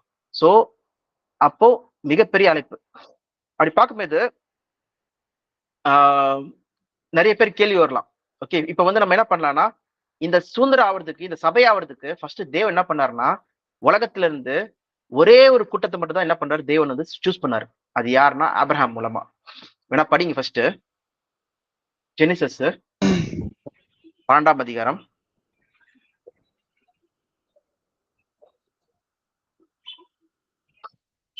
12ஆம் அதிகாரம். அதுல வந்து 3ஆம் வசனம் படிங்க. உன்னை ஆசீர்வதிக்கிறவர்களை ஆசீர்வதிப்பேன், உன்னை சபிக்கிறவர்களை சபிப்பேன், ம். பூமியில் உள்ள வம்சங்கள் எல்லாம் உனக்குள் ஆசீர்வதிக்கப்படும் என்றார். உனக்குள் ஆசீர்வதிக்கப்படும். Through will be blessed through you சொல்றாரு. இதுக்கான அர்த்தத்தை என்ன சொல்றாரு சொல்லி பாத்தீங்கன்னா 7ஆம் வசனத்துல சொல்றாங்க. படிங்க 7. கர்த்தர் ஆபிரகாமுக்கு தரிசனமாகி, உன் சந்ததி இந்த தேசத்தை உன் சந்ததிக்கு இந்த தேசத்தை கொடுப்பேன் என்றார். அப்பொழுது அவன் தனக்கு தரிசனமான கர்த்தருக்கு அங்கே ஒரு பலிபீடத்தை கட்டினான். பின்பு ம். போதும் போதும். அவன் ஓகே. அங்க ஒரு பலிபீடத்தை கட்டுறான்னு சொல்லி பாக்குறோம். என்னதுன்னா டு யுவர் ஆஃப்ஸ்பிரிங், உன்னுடைய சந்ததிக்கு சொல்லும்போது சந்ததிகள் கிடையாது. சந்ததி சொல்லும்போது ஒரு சீடு, ஒருத்தரை குறிச்சு தான் பேசியிருக்கு. இதை பத்தி தான் கலாத்தியர்ல நம்ம பார்க்க போறோம். ஆனா இது வந்து ஞாபகம் வச்சுக்கோங்க. இங்க என்னதுன்னா உன் மூலமாய் சகல உலகத்தின் மக்களும் என்ன பண்ண போறாங்க? ஆசீர்வதிக்க பர போறாங்க. அப்போ ஒரு பர்டிகுலர் ஒரு ஆளு யாரும் ஆபிரகாம் மூலமா உலகத்தின் மக்கள் எல்லாருமே ஆசீர்வதிக்க போறாங்கன்னு சொல்றதுதான் இங்க பாயிண்டே. உலகத்துல வந்து லட்சக்கணக்கான மக்கள் இருக்கலாம் அந்த டைம்ல, ஆபிரகாம் டைம்ல. இப்ப பாத்தீங்கன்னா வந்து பல கோடி மக்கள் இருக்காங்க. 8 கோடி கிட்ட மக்கள் இருக்காங்க. அப்போ ஒட்டுமொத்தமா நம்ம உலகத்துல பாத்தீங்கன்னா ஏகப்பட்ட கோடிகள் மக்கள் இருக்காங்கன்னு சொல்லி பாக்குறோம். அப்ப அந்த மக்கள் எல்லாருமே யார் மூலமா ஆசீர்வதிக்கப்படுறாங்க? ஆபிரகாமோட ஒரு சீட் மூலமா ஆசீர்வதிக்கப்படுறாங்களாம். அதை பத்தி நம்ம பார்க்கலாம். இந்த இஸ்ரேல் மக்களை தேவன் என்ன சொல்றாரு சொல்லி பாருங்க. ஃபர்ஸ்ட் வந்து உபாகமம் 7:6, டியூட்ரானமி 7:6. உபாகமம் ஃபர்ஸ்ட் இந்த சபை அழைப்புக்கு வந்து யார் வந்து தெரிந்து கொள்ளப்பட்ட மக்கள்? ஆக்சுவலா இவ்வளவு பெரிய மகத்தான தேவனுடைய புத்திரர்களா ஆவறதுக்கு சகல ஜனங்களிலும் நீங்கள் திரட்சியான ஜனம் என்று கர்த்தர் உங்கள் பேரில் அன்பு வைத்து உங்களை தெரிந்து கொள்ளவில்லை. நீங்கள் சகல ஜனங்களிலும் கொஞ்சமா இருந்தீர்கள். கர்த்தர் உங்களில் அன்பு கூர்ந்ததினாலும் உங்கள் பிதாக்களுக்கு இட்ட ஆணையை காக்க வேண்டும் என்பதினாலும் கர்த்தர் பலத்த கையினால் உங்களை புறப்பட பண்ணி அடிமைதன வீடாகிய எகிப்தில் இருந்து அதன் ராஜாவான பார்வோனின் கையினின்று உங்களை மீட்டு கொண்டார். அப்படியே 6 படிங்க. 6. நீ உன் தேவனாகிய கர்த்தருக்கு பரிசுத்த ஜனம், பூச்ச கரத்தில் உள்ள எல்லா ஜனங்களிலும் உன் தேவனாகிய கர்த்தர் உன்னை தமக்கு சொந்தமா இருக்கும்படி தெரிந்து கொண்டார். ஓகே. பூச்சக்கரத்துனா என்னது? பூமியில இருக்கிற எல்லா நேஷன்ஸ், ஏகப்பட்ட மக்கள் இருந்தாலும் இஸ்ரவேல் ஆகிய உன்னதான் என்ன பண்ணார்? தேவன் தெரிந்து கொண்டார். ஓகே. அப்ப பாத்தீங்கன்னா ஆபிரகாம் இருக்காரு. ஆபிரகாமோட பையன் வந்து ஈசாக்கு, ஈசாக்கோட பையன் யாக்கோபு, யாக்கோபு மூலமா இஸ்ரேல் வராங்க. அந்த இஸ்ரேல் ஜனங்கள் தான் என்ன பண்றாரு? தேவன் உன்னிய நான் தெரிந்து கொண்டேன். நீ நிறைய இருக்கிறதுனால உன்னை தெரிந்து கொள்ளல. நீ வந்து ரொம்ப கம்மியா இருக்கிற, ஃபியூவஸ்ட் ஆஃப் ஆல் பீப்புள். நீ ரொம்ப லீஸ்டா இருக்கிறதுனால தான் என்ன பண்றேன்? நான் உன்னை தெரிந்து கொண்டேன்னு சொல்லி தேவன் தெரிந்து கொள்றாரு சொல்லி பார்க்கிறோம். ஓகே. அப்ப பாத்தீங்கன்னா என்னது ஒரு தெரிந்து கொள்ளுதல் இருக்கு அங்க. நம்மளுடைய இப்போ மத்த மக்கள் கேட்கலாம், என்னையே தெரிந்து கொள்ளல, இஸ்ரேல் மக்களை மட்டும் ஏன் தெரிந்து கொண்டீங்க சொல்லி கேட்கலாம். ஓகே. என்னையே வந்து இது பண்ணல, நேசிக்கல, அவங்கள மட்டும் ஏன் நேசிச்சீங்க சொல்லி கேட்கலாம். அதுதான் நம்ம வரலாம், அடுத்த பாயிண்ட்ல வரலாம். அதுக்கு முன்னாடி இன்னொன்னு சொல்ல படிச்சிருங்க. எதுனா சங்கீதம் 135:4. சங்கீதம் 135:4.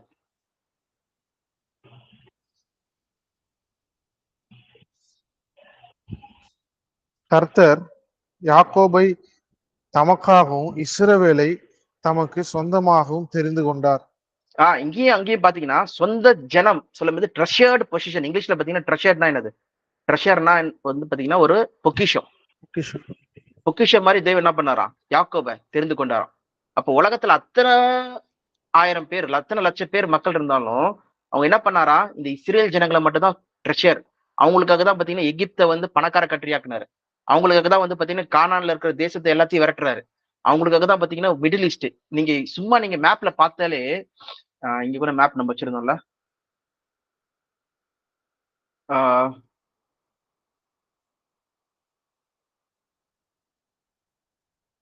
ஒட்டுமொத்த இது மிடில் ஈஸ்ட் மேப்பு. இங்க பாருங்க, மொத்தம் 3 காண்டினென்ட். இது யூரோப், பிரான்ஸ், ஸ்பெயின், ஜெர்மனி இதெல்லாம் மேல இருக்கு. ஓகே, யுக்ரைன், இங்க ரொமேனியா எல்லாமே இருக்கு, இட்டாலி எல்லாமே, கிரீஸ், டர்க்கி இது எல்லாமே பாத்தீங்கன்னா யூரோப். இது பாத்தீங்கன்னா Asia, Africa, India, Pakistan, sorry Africa இங்க இருக்கு, ஆப்கானிஸ்தான், பாகிஸ்தான், இந்தியா, கஸ்கிஸ்தான், ரஷ்யா எல்லாமே இங்க இருக்கிறதுலாம் ஏசியா. ஓகே, ஈரான் இதெல்லாமே ஏசியா. இது ஆப்பிரிக்கா. இந்த 3 காண்டினென்ட், ஓகே, காண்டினென்ட்டும் சேர்ற மையமான இடம் எது? இஸ்ரேல். சென்டர் பிளேஸ் தெரியுதா? நடு. எந்த ஒரு ஆட்களும் டிராவல் பண்ணணும்னா எது வழியா வரணும்? இங்க இஸ்ரேல் வழியா தான் வரணும். ஓகே, சென்டர் தேவன் சூஸ் பண்ணது பாருங்க. இதுவே வந்து ஒரு பெரிய சாட்சி. இந்நாள் வரைக்கும் இஸ்ரேல் மக்கள் இருக்குது மட்டும் சாட்சி கிடையாது. அவங்க வைக்கப்பட்ட பொசிஷன் இருக்கிற தேசமே என்னது? நம்மளுக்கு முன்னாடி ஒரு விட்னஸ். நாம் பார்த்து நம்ம விசுவாசத்துல வந்து ஸ்ட்ராங் ஆகுறதுக்கான ஒரு விட்னஸே அதான். ஓகே, அப்படிப்பட்ட மக்களை வந்து தேவன் என்ன பண்ணாருன்னா ஸ்பெஷலான பொசிஷன். ஓகே, உலகத்துக்கு மையமா. இப்போ இங்க வந்து தேவனுடைய ராஜ்யம் ஆரம்பிச்சதுன்னா உலகத்துக்கே என்னது? Centre place. இங்க கீழே இருக்க ஆப்பிரிக்கா இருக்கட்டும், ரைட் சைடுல இருக்கிற இதா இருக்கட்டும், ஏசியாவா இருக்கட்டும், மேல இருக்கிற யூரோப்பா இருக்கட்டும், எல்லாத்துக்குமே சென்டர். இங்க இருந்து வந்து சுவிசேஷம் உலகமெங்கும் கர்த்தரை அழிக்கிற அறிவினால் நிரம்பி இருக்கும் பூமியே சொல்லி பார்க்கிறோம். சியோன் சொல்லி பார்க்கிறோம். சியோன் சொல்றது எருசலேம், அதான் தலைநகரமா இருக்குமோ. ஓகேவா, தேவன் ராஜ்யத்துல. சோ அப்படி பார்க்கும்போது இப்படிப்பட்ட தேசத்தை வந்து தேவன் என்ன பண்ணிருக்காரு அவங்களுக்கு என்று. இங்க எந்த ஒரு ராஜ்யமா இருந்தாலும், பாபிலோனா இருக்கட்டும், பெர்ஷியாவா இருக்கட்டும், கிரேக்கமா இருக்கட்டும், இல்ல ரோமனா இருக்கட்டும், இல்ல எந்த ஒரு இது இருந்தாலும் வேர்ல்டு வாரா இருக்கட்டும், எல்லாமே பாத்தீங்கன்னா இஸ்ரேல் வச்சுதான் இருக்கு. அவங்க பிடிக்கிறாங்க, விடுதலை பண்றாங்க, பிடிக்கிறாங்க, போறாங்க, அழிக்கிறாங்க, இது பண்றாங்க. ஆனா இஸ்ரேல் ஜனங்களை மட்டும் என்ன பண்ண முடியல? ஒண்ணும் பண்ண முடியல. இந்நாள் வரைக்கும் சாட்சியா இருக்குன்னு சொல்லி பாக்குறோம். அதுவும் நம்ம செப்பரேட்டா பார்க்கலாம். ஆனா இப்ப பார்க்க வேண்டிய விஷயம் என்னதுன்னா, நீ என்னுடைய ட்ரெஷர்ட் பொசிஷன், என்னோட சொத்து நீனு. Treasure, okay, position. டியூட்ரானமி என்ன சொல்றாரு இங்க பாத்தீங்கன்னா? Treasure position. நீ என்னோட சொத்து. நீ வந்து நல்லா பயங்கரமா இருந்ததுனால உனக்கு தெரிந்து கொள்ளல, பயங்கரமான வலிமையான தேசம்னால உனக்கு தெரிந்து கொள்ள, நீ ஒண்ணுமே இல்லாம இருந்த, ஆனால் தான் உனக்கு தெரிந்து கொண்டேன் சொல்லி சொல்றாரு. ஓகேவா, நான் உலகத்துல இருக்க மத்த தேசங்களை காட்டில என்ன பண்றேன்? உன்னையதான் என்ன பண்றேன்? என்னுடைய சொந்த சம்பத்தை வைக்கிறேன். அப்படி சொல்லும் போது மத்த தேசங்கள் என்ன பண்ணலாம்? ஏன் தேவனே நீங்க அப்படி பண்ணல? எங்களை மட்டும் வந்து எங்களை தெரிந்து கொள்ள, அவங்கள மட்டும் தெரிந்து கொண்டீங்க சொல்லி கேட்கிறாங்கன்னா, அவங்களுக்கு காட் சொல்ற விஷயம் பாருங்க. ரோமர் 8ஆம் அதிகாரம், சாரி 9ஆம் அதிகாரம்,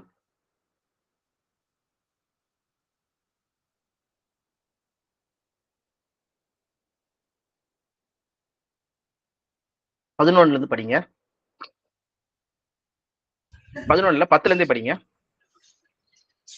இதுவும் அல்லாமல் நம்முடைய பிதாவாகிய ஈசாக்கு என்னும் ஒருவனாலே ரெபேக்கால் கர்ப்பவதியான போது பிள்ளைகள் இன்னும் பிறவாமலும் நல்வினை தீவினை ஒன்றும் செய்யாமலும் இருக்கையில் தேவனுடைய தெரிந்து கொள்ளுதலின்படி இருக்கிற அவருடைய தீர்மானம் கிரியைகளினாலே நிலை நிற்காமல் அழைக்கிறவராலே நிலை நிற்கும்படிக்கு மூத்தவன் இளையவனுக்கு ஊழியம் செய்வான் என்று அவளுடனே சொல்லப்பட்டது.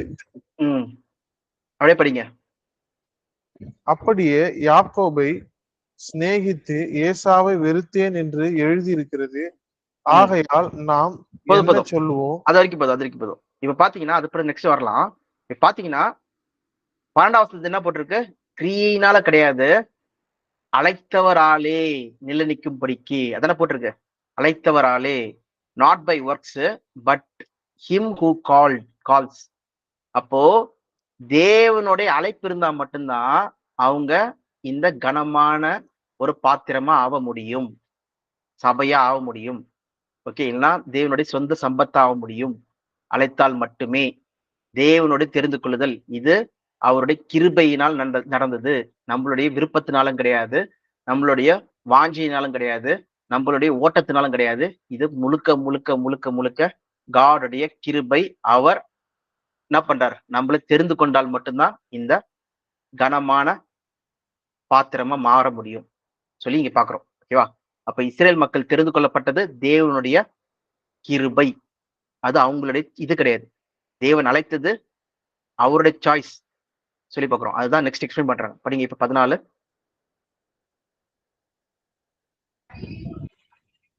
ஆகையால் நாம் என்ன சொல்லுவோம்? தேவனிடத்தில் அநீதி உண்டென்று சொல்லலாமா? சொல்லக்கூடாதே. அவர் மோசேவை நோக்கி, எவன் மேல் இரக்கமாய் சித்தமா இருப்பேனோ அவன் மேல் இரக்கமா இருப்பேன், எவன் மேல் உருக்கமா இருக்க சித்தமா இருப்பேனோ அவன் மேல் உருக்கமா இருப்பேன் என்றார். ஆகையால் விரும்புகிறவனாலும் அல்ல, ஓடுகிறவனாலும் அல்ல, இறங்குகிற தேவனாலே யாம். போதும். அடுத்து நம்ம படிக்கலாம்.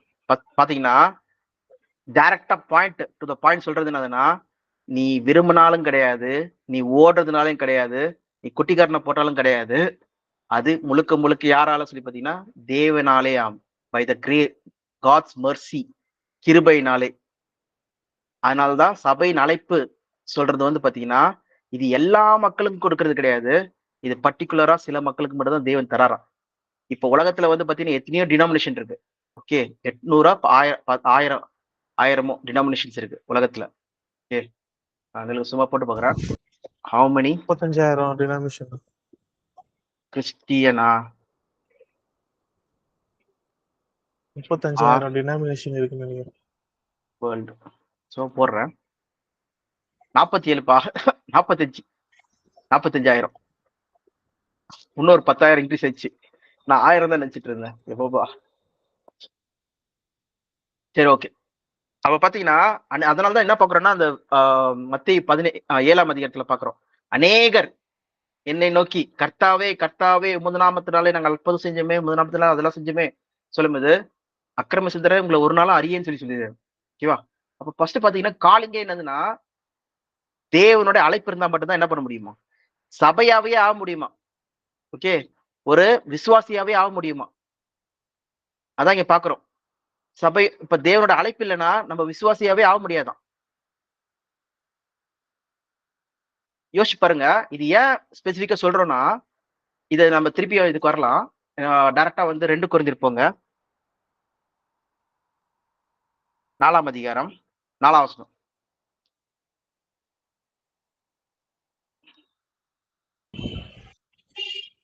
தேவனுடைய சாயலா இருக்கிற கிறிஸ்துவின் மகிமையான சுவிசேஷத்தின் ஒளி அவ்விசுவாசிகளாகி அவர்களுக்கு பிரகாசமா இராதபடிக்கு இப்பிரபஞ்சத்தின் தேவனானவன் அவர்களுடைய மனதை குருடாக்கினான்.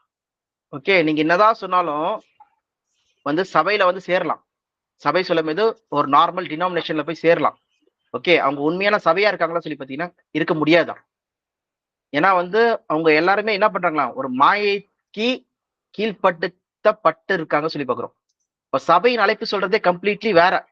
இவங்க பூமிக்குரிய காரியங்களே கிடையாது. இதுதான் நம்ம நெக்ஸ்டா பார்க்க போறோம். அடுத்தடுத்த நெக்ஸ்ட் லெவலா பார்க்க போறோம். ஓகேவா? அப்ப பாத்தீங்கன்னா இது தேவனுடைய அழைப்பு.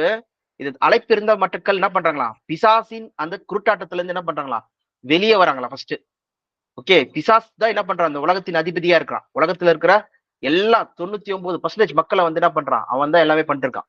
அப்போ அந்த மிச்சம் இருக்கிற 1%ஓ இல்லைன்னா அதுலயும் கம்மியா இருக்கிற அந்த கொஞ்சம் மக்கள் தான் என்ன பண்றாங்க, தேவனால சூஸ் பண்ணப்பட்ட மக்களா அவங்களதான் என்ன பண்றாரு, தேவன் பிரித்து எடுக்கிறார். அதனாலதான் உலகத்துல எத்தனையோ ஜனங்கள் இருந்தாலும் இஸ்ரேல் ஜனங்களாகிய நீங்க உங்களை மட்டும் சூஸ் பண்ண சொல்ற மாதிரி தான் சபை சொல்றாங்க. இப்ப நம்ம இஸ்ரேல் மக்கள் மட்டும் பார்த்துட்டு இருக்கோம். அடுத்து எப்படி இஸ்ரேல் மக்கள் கிட்ட இருந்து புறஜாதி மக்கள் கிட்ட வந்தது சொல்றதை நம்ம பார்க்கலாம். அதான் இப்ப பார்க்க போறோம். ஓகேவா? பாத்தீங்கன்னா இந்த பாயிண்ட் நோட் பண்ணிக்கோங்க. எங்கன்னா 2 கொரிந்தியர் 4:4. மிச்ச பேர் எல்லாமே என்ன இருக்காங்க, குருட்டாட்டத்துல தான் இருக்காங்க. எல்லாருமே வந்து அந்த பொல்லாப்பு சிந்தையினாலையும் இந்த இந்த உலகத்தின் அதிபதியை பிசாசன் என்ன பண்றான், இந்த சுவிசேஷத்தின் ஒளி போகாதபடிக்கு எல்லாருமே என்ன பண்றான், அந்த குருட்டுக்குள்ள அந்த இருளுக்குள்ள வச்சிருக்கா சொல்லி பாக்குறோம். ஓகேவா? காஸ்பல் சுவிசேஷம் போகாதபடிக்கு. அவ பாத்தீங்கன்னா திருப்பி நம்ம பேக் டு ரோமர் வந்தோம்னா இங்க என்ன பாக்குறோம்னா தேவன் எதுக்காக அப்பனா வந்து இந்த வாய்ப்பு வந்து சில பேருக்கு மட்டும் கொடுக்குறாரு, மிச்ச பேருக்குலாம் கிடையாது. ஓகே, இந்த கிருபை, இந்த காடோட கிருபை பாத்தீங்கன்னா சில பேருக்கு மட்டும் தான் கொடுக்கப்படுது, மிச்ச பேருக்கு யாருமே கிடையாது. அழைக்கிறவராலே ஆகும் பை ஹிம் ஹூ கால்ஸ் மட்டும் இருக்குன்னு சொல்லி பாத்தீங்கன்னா தேவன் என்ன பண்றாராம், சில பேரை கனமான பாத்திரமா உண்டாக்குறாராம். அப்போ குமாரன் சாயலுக்கு ஒப்பாய் சில பேர் மாத்துறாரு.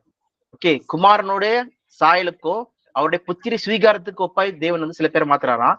சில பேர்லாம் என்னது கனவீனமான பாத்திரமா இருக்காங்கன்னு சொல்லி பாக்குறோம். ஆனா படிங்க 19 இருந்து 19.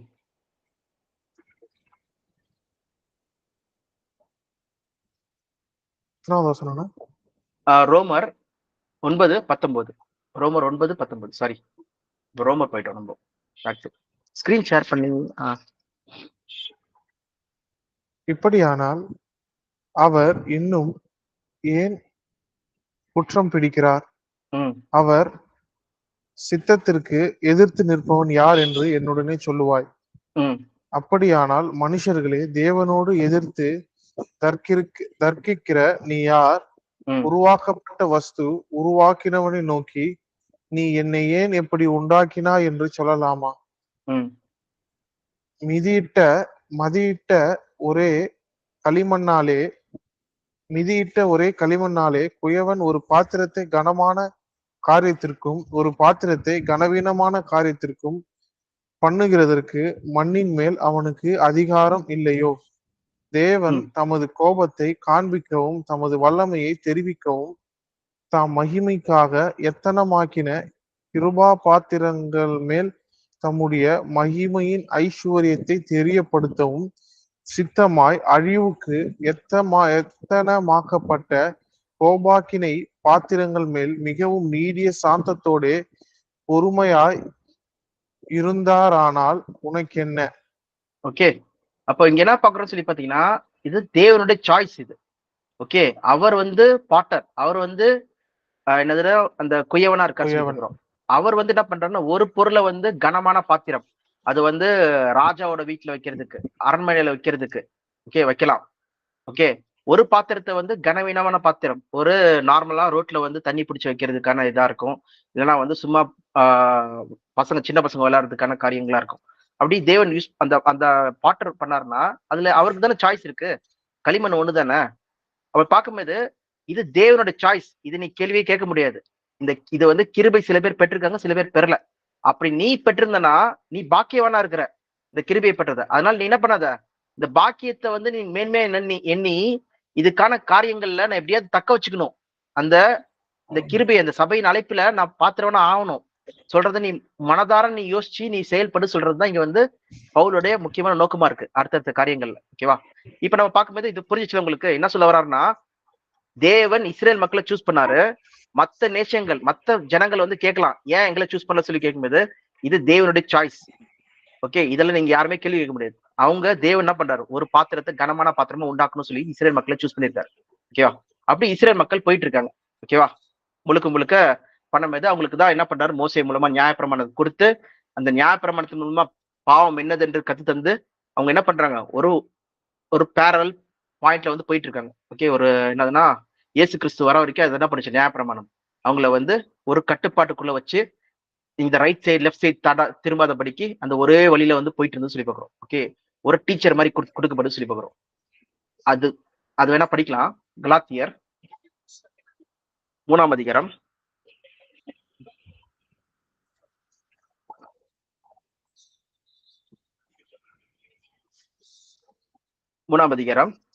19-20 மட்டும் படிங்க. 19-20 மட்டும் படிங்க. அப்படியானால் நியாயப்பிரமாணத்தின் நோக்கம் என்ன? வாக்குத்தத்தத்தை பெற்ற சந்ததி வருமளவும் அது அக்கிரமங்கள் நிமித்தமாக கூட்டப்பட்டு தேவ தூதரை கொண்டு மத்தியஸ்தன் கையிலே கட்டளையிடப்பட்டது. மத்தியஸ்தன் ஒருவனுக்குரியவன் அல்ல, தேவனே ஒருவர்.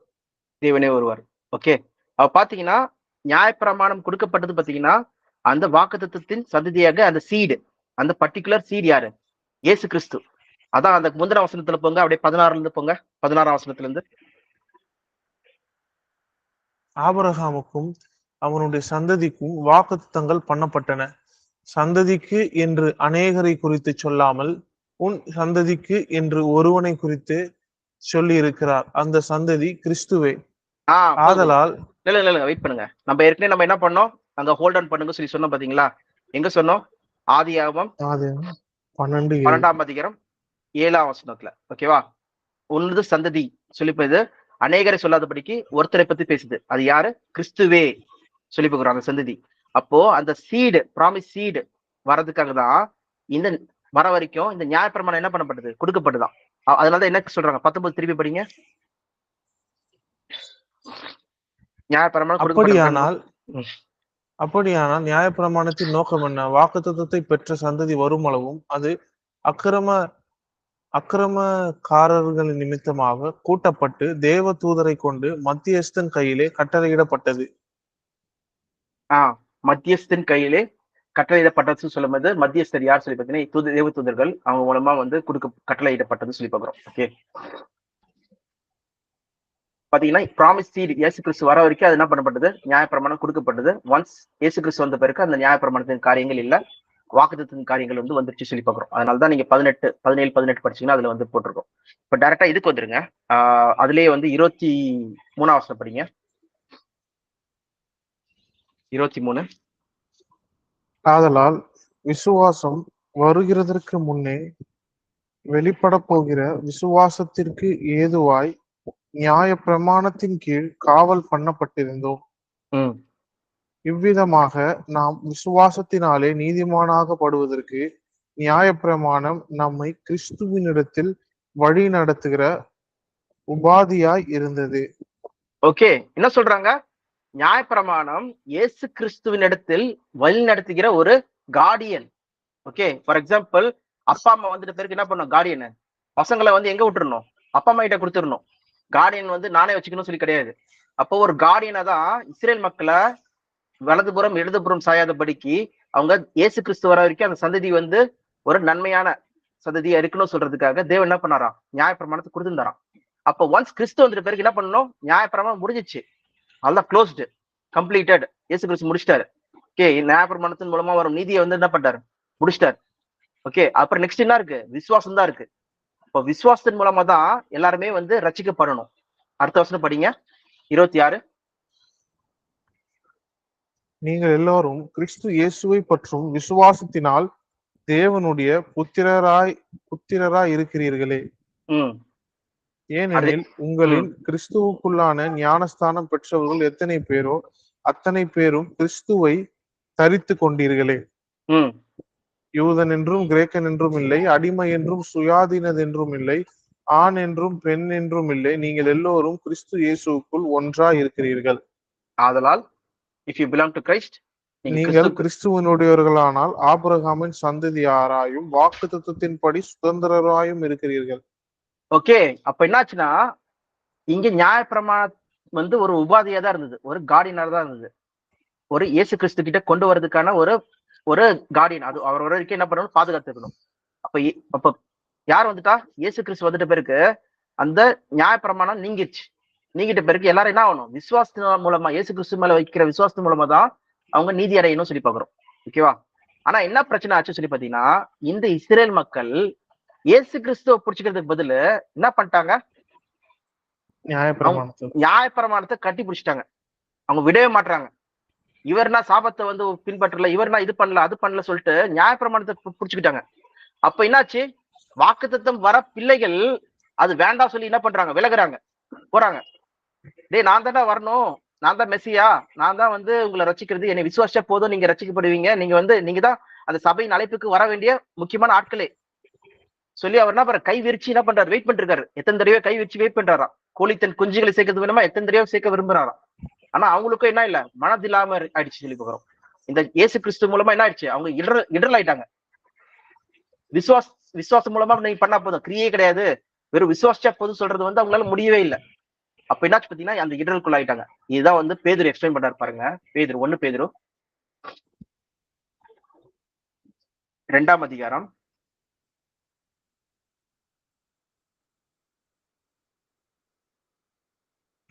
2 2:4 இருந்து அப்படி படிங்க.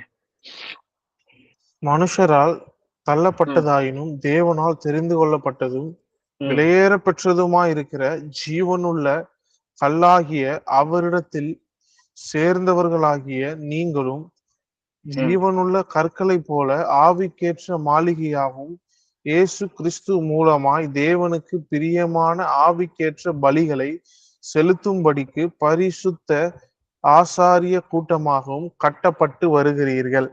யாரு? புறஜாதி மக்கள், உலகத்திலிருந்து பிரித்தெடுக்கப்பட்ட மக்கள், தேவன் முன்குறித்த மக்கள். நம்ம எபேசியர் 1ஆம் அதிகாரம் படிச்சோம் பாத்தீங்களா? எபேசியர் யாரு? இஸ்ரேல் மக்கள் கிடையாது. அவங்க எபேசியர்கள்லாம் யாரு? ஜென்டைல்ஸ், புறஜாதி மக்கள். ஓகே, அது மாதிரி நம்ம, நீங்க, நான் எல்லாருமே வந்து புறஜாதி மக்கள். இவங்கள தேவன் என்ன பண்ணாராம்? அவரே முன் வந்து தெரிந்து கொண்டாராம். அவங்களுக்கு சத்தியத்தை கொடுத்து என்ன பண்றாரு? பிரித்து எடுக்கிறாராம். எதுக்கு? ஆசிரியர், பரிசுத்த ஆசிரியர் ஆகிறதுக்கும் கட்டப்பட்டு வருமா. ஓகே, அப்புறம் எப்படி படிங்க நெக்ஸ்ட். அந்தபடியே இதோ தெரிந்து கொள்ளப்பட்டதும் விலையேற பெற்றதுமா இருக்கிற மூளைக்கல்லை சீயோனில் வைத்திருக்கிறேன், அதன் மேல் விசுவாசமா இருக்கிறவன் வெட்கப்படுவதில்லை என்று வேதத்திலே சொல்லி இருக்கிறது. ஆகையால் அந்த கல் யாரு? இயேசு கிறிஸ்து. இயேசு கிறிஸ்து யாரெல்லாம் விசுவாசிக்கிறாங்களோ அவங்க வெட்கப்பட்டு போவதில்லை சொல்லி பாக்குறோம். அப்படியே நெக்ஸ்ட் வசனம் படிங்க. ஆகையால் விசுவாசிக்கிற உங்களுக்கு அது விலையேற பெற்றது. கீழ்ப்படியாமல் இருக்கிறவர்களுக்கோ வீட்டை கட்டுகிறவர்களால் தள்ளப்பட்ட பிரதான மூளைக்கல்லாகிய அந்த கல் என்னாச்சு? இடறுதற்கேதுவான கல்லும் விழுவதற்கேதுவான கண்மலையும் ஆயிற்று. யாருக்கு இடறுதலுக்கு ஏதுவான கல்லாயிடுச்சு? தெரிந்து கொள்ளப்பட்ட இஸ்ரேல் மக்களுக்கு என்ன ஆயிடுச்சு சொல்லி பாத்தீங்கன்னா அது இடறலுக்குரிய கல்லாயிடுச்சு சொல்லி பாக்குறோம். ஓகே, அது என்னாச்சா? விழுறதுக்குரிய கல்லாயிடுச்சு சொல்லி பாக்குறோம். அப்ப என்னாச்சு? அவங்க வந்து தடுக்கி விழுந்து விசுவாசம் அவிசுவாசம்லாம் என்ன ஆயிட்டாங்க? அவரை வந்து மெசியா சொல்லி ஏத்துக்காம இப்ப வரைக்கும், இந்நாள் வரைக்கும் அவங்க என்ன பண்ணல? இயேசு கிறிஸ்து மெசியா ஏத்துக்கல சொல்லி பாக்குறோம். அப்ப அந்த வாய்ப்பு அவங்க கிட்ட இருந்து என்ன பண்ணுச்சு? போயிடுச்சு சொல்லி பாக்குறோம். சபையின் அழைப்பு. அப்படியே படிங்க நெக்ஸ்ட்.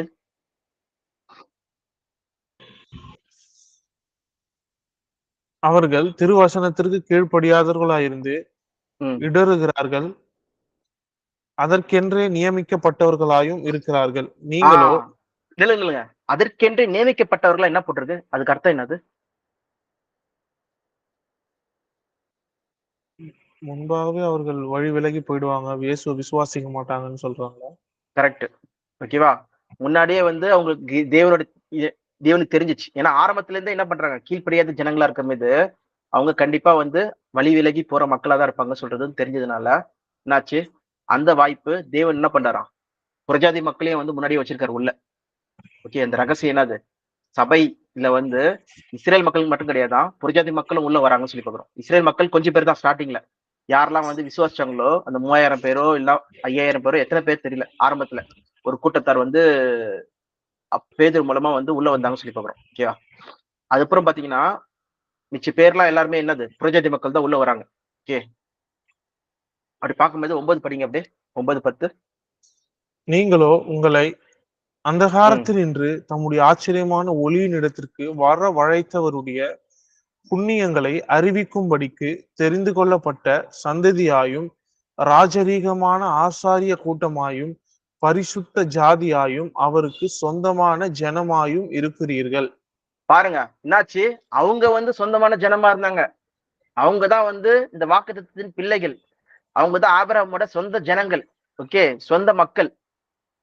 அவங்கள வந்து அவிசுவாசத்தினால என்ன ஆயிடுச்சு? அவங்க போயிட்டாங்க. அந்த இடத்துல யார் வந்துட்டா உள்ள? சபையாகிய புறஜாதி மக்கள் உள்ள வந்துட்டாங்க சொல்லி பாக்குறோம். அப்ப என்னதுன்னா, நீங்க என்னதுன்னா chosen people, royal priesthood, holy nation, தேவனுடைய சொந்த சம்பத்து, மிகப்பெரிய ஒரு அழைப்புக்கு வந்து அழைக்கப்பட்டிருக்கீங்க. இது எல்லாமே பாத்தீங்கன்னா என்னதுன்னா, இந்த சபையின் அழைப்பு எப்ப ஸ்டார்ட் ஆகுது சொல்லி பாத்தீங்கன்னா, சபையின் அழைப்பு சொல்றது இயேசு கிறிஸ்து என்னதுன்னா மறிச்சு பரலோகம் போறதுக்கு முன்னாடி வரைக்கும் இல்ல. ஓகேவா? அதுக்கு முன்னாடி வரைக்கும் சபையின் அழைப்புன்னு சொல்ற ஒரு காரியமே கிடையாது. சபையே கிடையாது. அதுக்கு முன்னாடி வரைக்கும் இயேசு கிறிஸ்து என்ன பண்ணாரு? ப்ரிப்பரேஷன் ஒர்க் பண்ணாரு. என்னதுன்னா சீஷர்களை உண்டாக்குனாரு. அந்த 120 பேர் கிட்ட வந்தாங்க. எப்ப பெந்தேகோஸ்து நாள் வந்துச்சோ அதுக்கப்புறம் தான் என்ன ஆனாங்க? 3000 பேரு. அப்புறம் தான் என்ன ஆனாங்க? சபையில வந்து சேர்க்கப்பட்டார்கள், சபையில ஆட் பண்ணப்பட்டாங்க சொல்லிட்டு. அப்ப இந்த சபையின் அழைப்போட டைம் பீரியட் பாத்தீங்கன்னா இயேசு கிறிஸ்து பரம் 7 பேருக்கு பெந்தேகோஸ்து நாள்ல இருந்து எங்க இயேசு கிறிஸ்து 2ஆம் வருகை வரைக்கும் இருக்கிற மக்கள் மட்டும்தான் யாரு? இந்த கேட் ஓபன் ஆயிருக்கு, இந்த கதவு திறந்திருக்கு. எதுக்கு? மகா பெரிய அந்த அழைப்புக்கு, தேவனுடைய புத்திரர் ஆவறதுக்கு, தேவனுடைய சம்பத் ஆவறதுக்கு, இந்த ராயல் பிரீஸ்ட்ஹுட் ஆவறதுக்கு, ஹோலி நேஷன் ஆவறதுக்கு, இல்லைன்னா வந்து அந்த புத்திர ஸ்வீகாரத்துக்கு, அவருடைய இயேசு கிறிஸ்துவோட உடன் பங்காளி ஆவறதுக்கு இவ்வளவு பெரிய மகத்துவங்களை என்ன பண்றாரு தேவனை கொடுத்திருக்காராம். அதனால்தான் இயேசு கிறிஸ்து என்ன சொல்றாரு, உங்க பொக்கிஷங்களை பூமியில சேர்த்து வைக்காதீங்க. இங்க பொண்ணு பொருள் வந்து என்ன பண்ணுது, அழிச்சிடும். உங்க பொக்கிஷங்களை பரலோகத்தில் சேர்த்து வையுங்கள். எங்க உங்க பொக்கிஷம் இருக்கோ அங்கதான் உங்க இருதயம் இருக்கும். பாத்தீங்கன்னா நம்ம எங்க போறோம், டெஸ்டினேஷன் எது? ஓகே, பரம அழைப்புக்கு பங்குள்ள பரிசுத்த சகோதரர்களே, பரம அழைப்புக்கு பங்குள்ள பரிசுத்த சகோதரர்களே, பாத்தீங்கன்னா மகத்துவமான, எப்படி நம்ம சரீரம் கூட என்ன ஆகுதான், இந்த அழிவுக்குரிய சரீரம் அழியாமையும் சாவுக்கு ஏதுவான சரீரம் சாகாமையும் தடுத்துக் கொள்ளுமா. ஓகே, அப்பொழுது மரணம் ஜெயமாக விழுங்கப்படுமா. எப்போ? இயேசு கிறிஸ்துவோட வருகையில. பாத்தீங்கன்னா அந்த மாதிரி ஒரு அழைப்பை வந்து தேவன் என்ன பண்ணிருக்காரா, சபை கொடுத்திருக்காரு. இதுக்கு பங்காளி ஆரம்பத்துல இருந்தே யாருக்கு இது வந்து தகுதியான ஆட்கள் சொல்லி பாத்தீங்கன்னா, தேவன் மிலிட்டரி மென் மாதிரி சின்ன வயசுல இருந்து நீதான் வந்து இதுக்கான ஆளு, நீதான் இதுக்கான ஆளு சொல்லிட்டு யாரை கூட்டு வந்தாரு சொல்லி பாத்தீங்கன்னா, இஸ்ரேல் மக்களை கூட்டு வந்தாரு. அவங்களுடைய அவிசுவாசத்தினால யார் உள்ள வந்துட்டாங்க? வெளியில இருக்கிற பிரஜாதி மக்கள் உள்ள வந்துட்டோம். ஓகே, இந்த ஸ்லாக்கியத்தை நம்ம பெற்றுக்கொண்டோம், இந்த கிருபையை நம்ம பெற்றுக்கொண்டோம். இது தேவனுடைய கிருபை, ஈவு. இதுதான் நம்ம வந்து கடைசியா வந்து ஒரு அதிகாரம் படிச்சுட்டு, ஒரு அதிகாரத்துல அந்த எபேசியர் 2ஆம் அதிகாரம் படிச்சு நம்ம முடிச்சிடலாம். ஓகே, அடுத்து நம்ம நெக்ஸ்ட் கண்டினியூ பண்ணலாம். அப்புறமா எபேசியர் 2ஆம் அதிகாரம் உலக மக்கள் பத்தி பேசுறாங்க, படிங்க. எபேசியர் 2 1ல இருந்து 10 வரைக்கும்.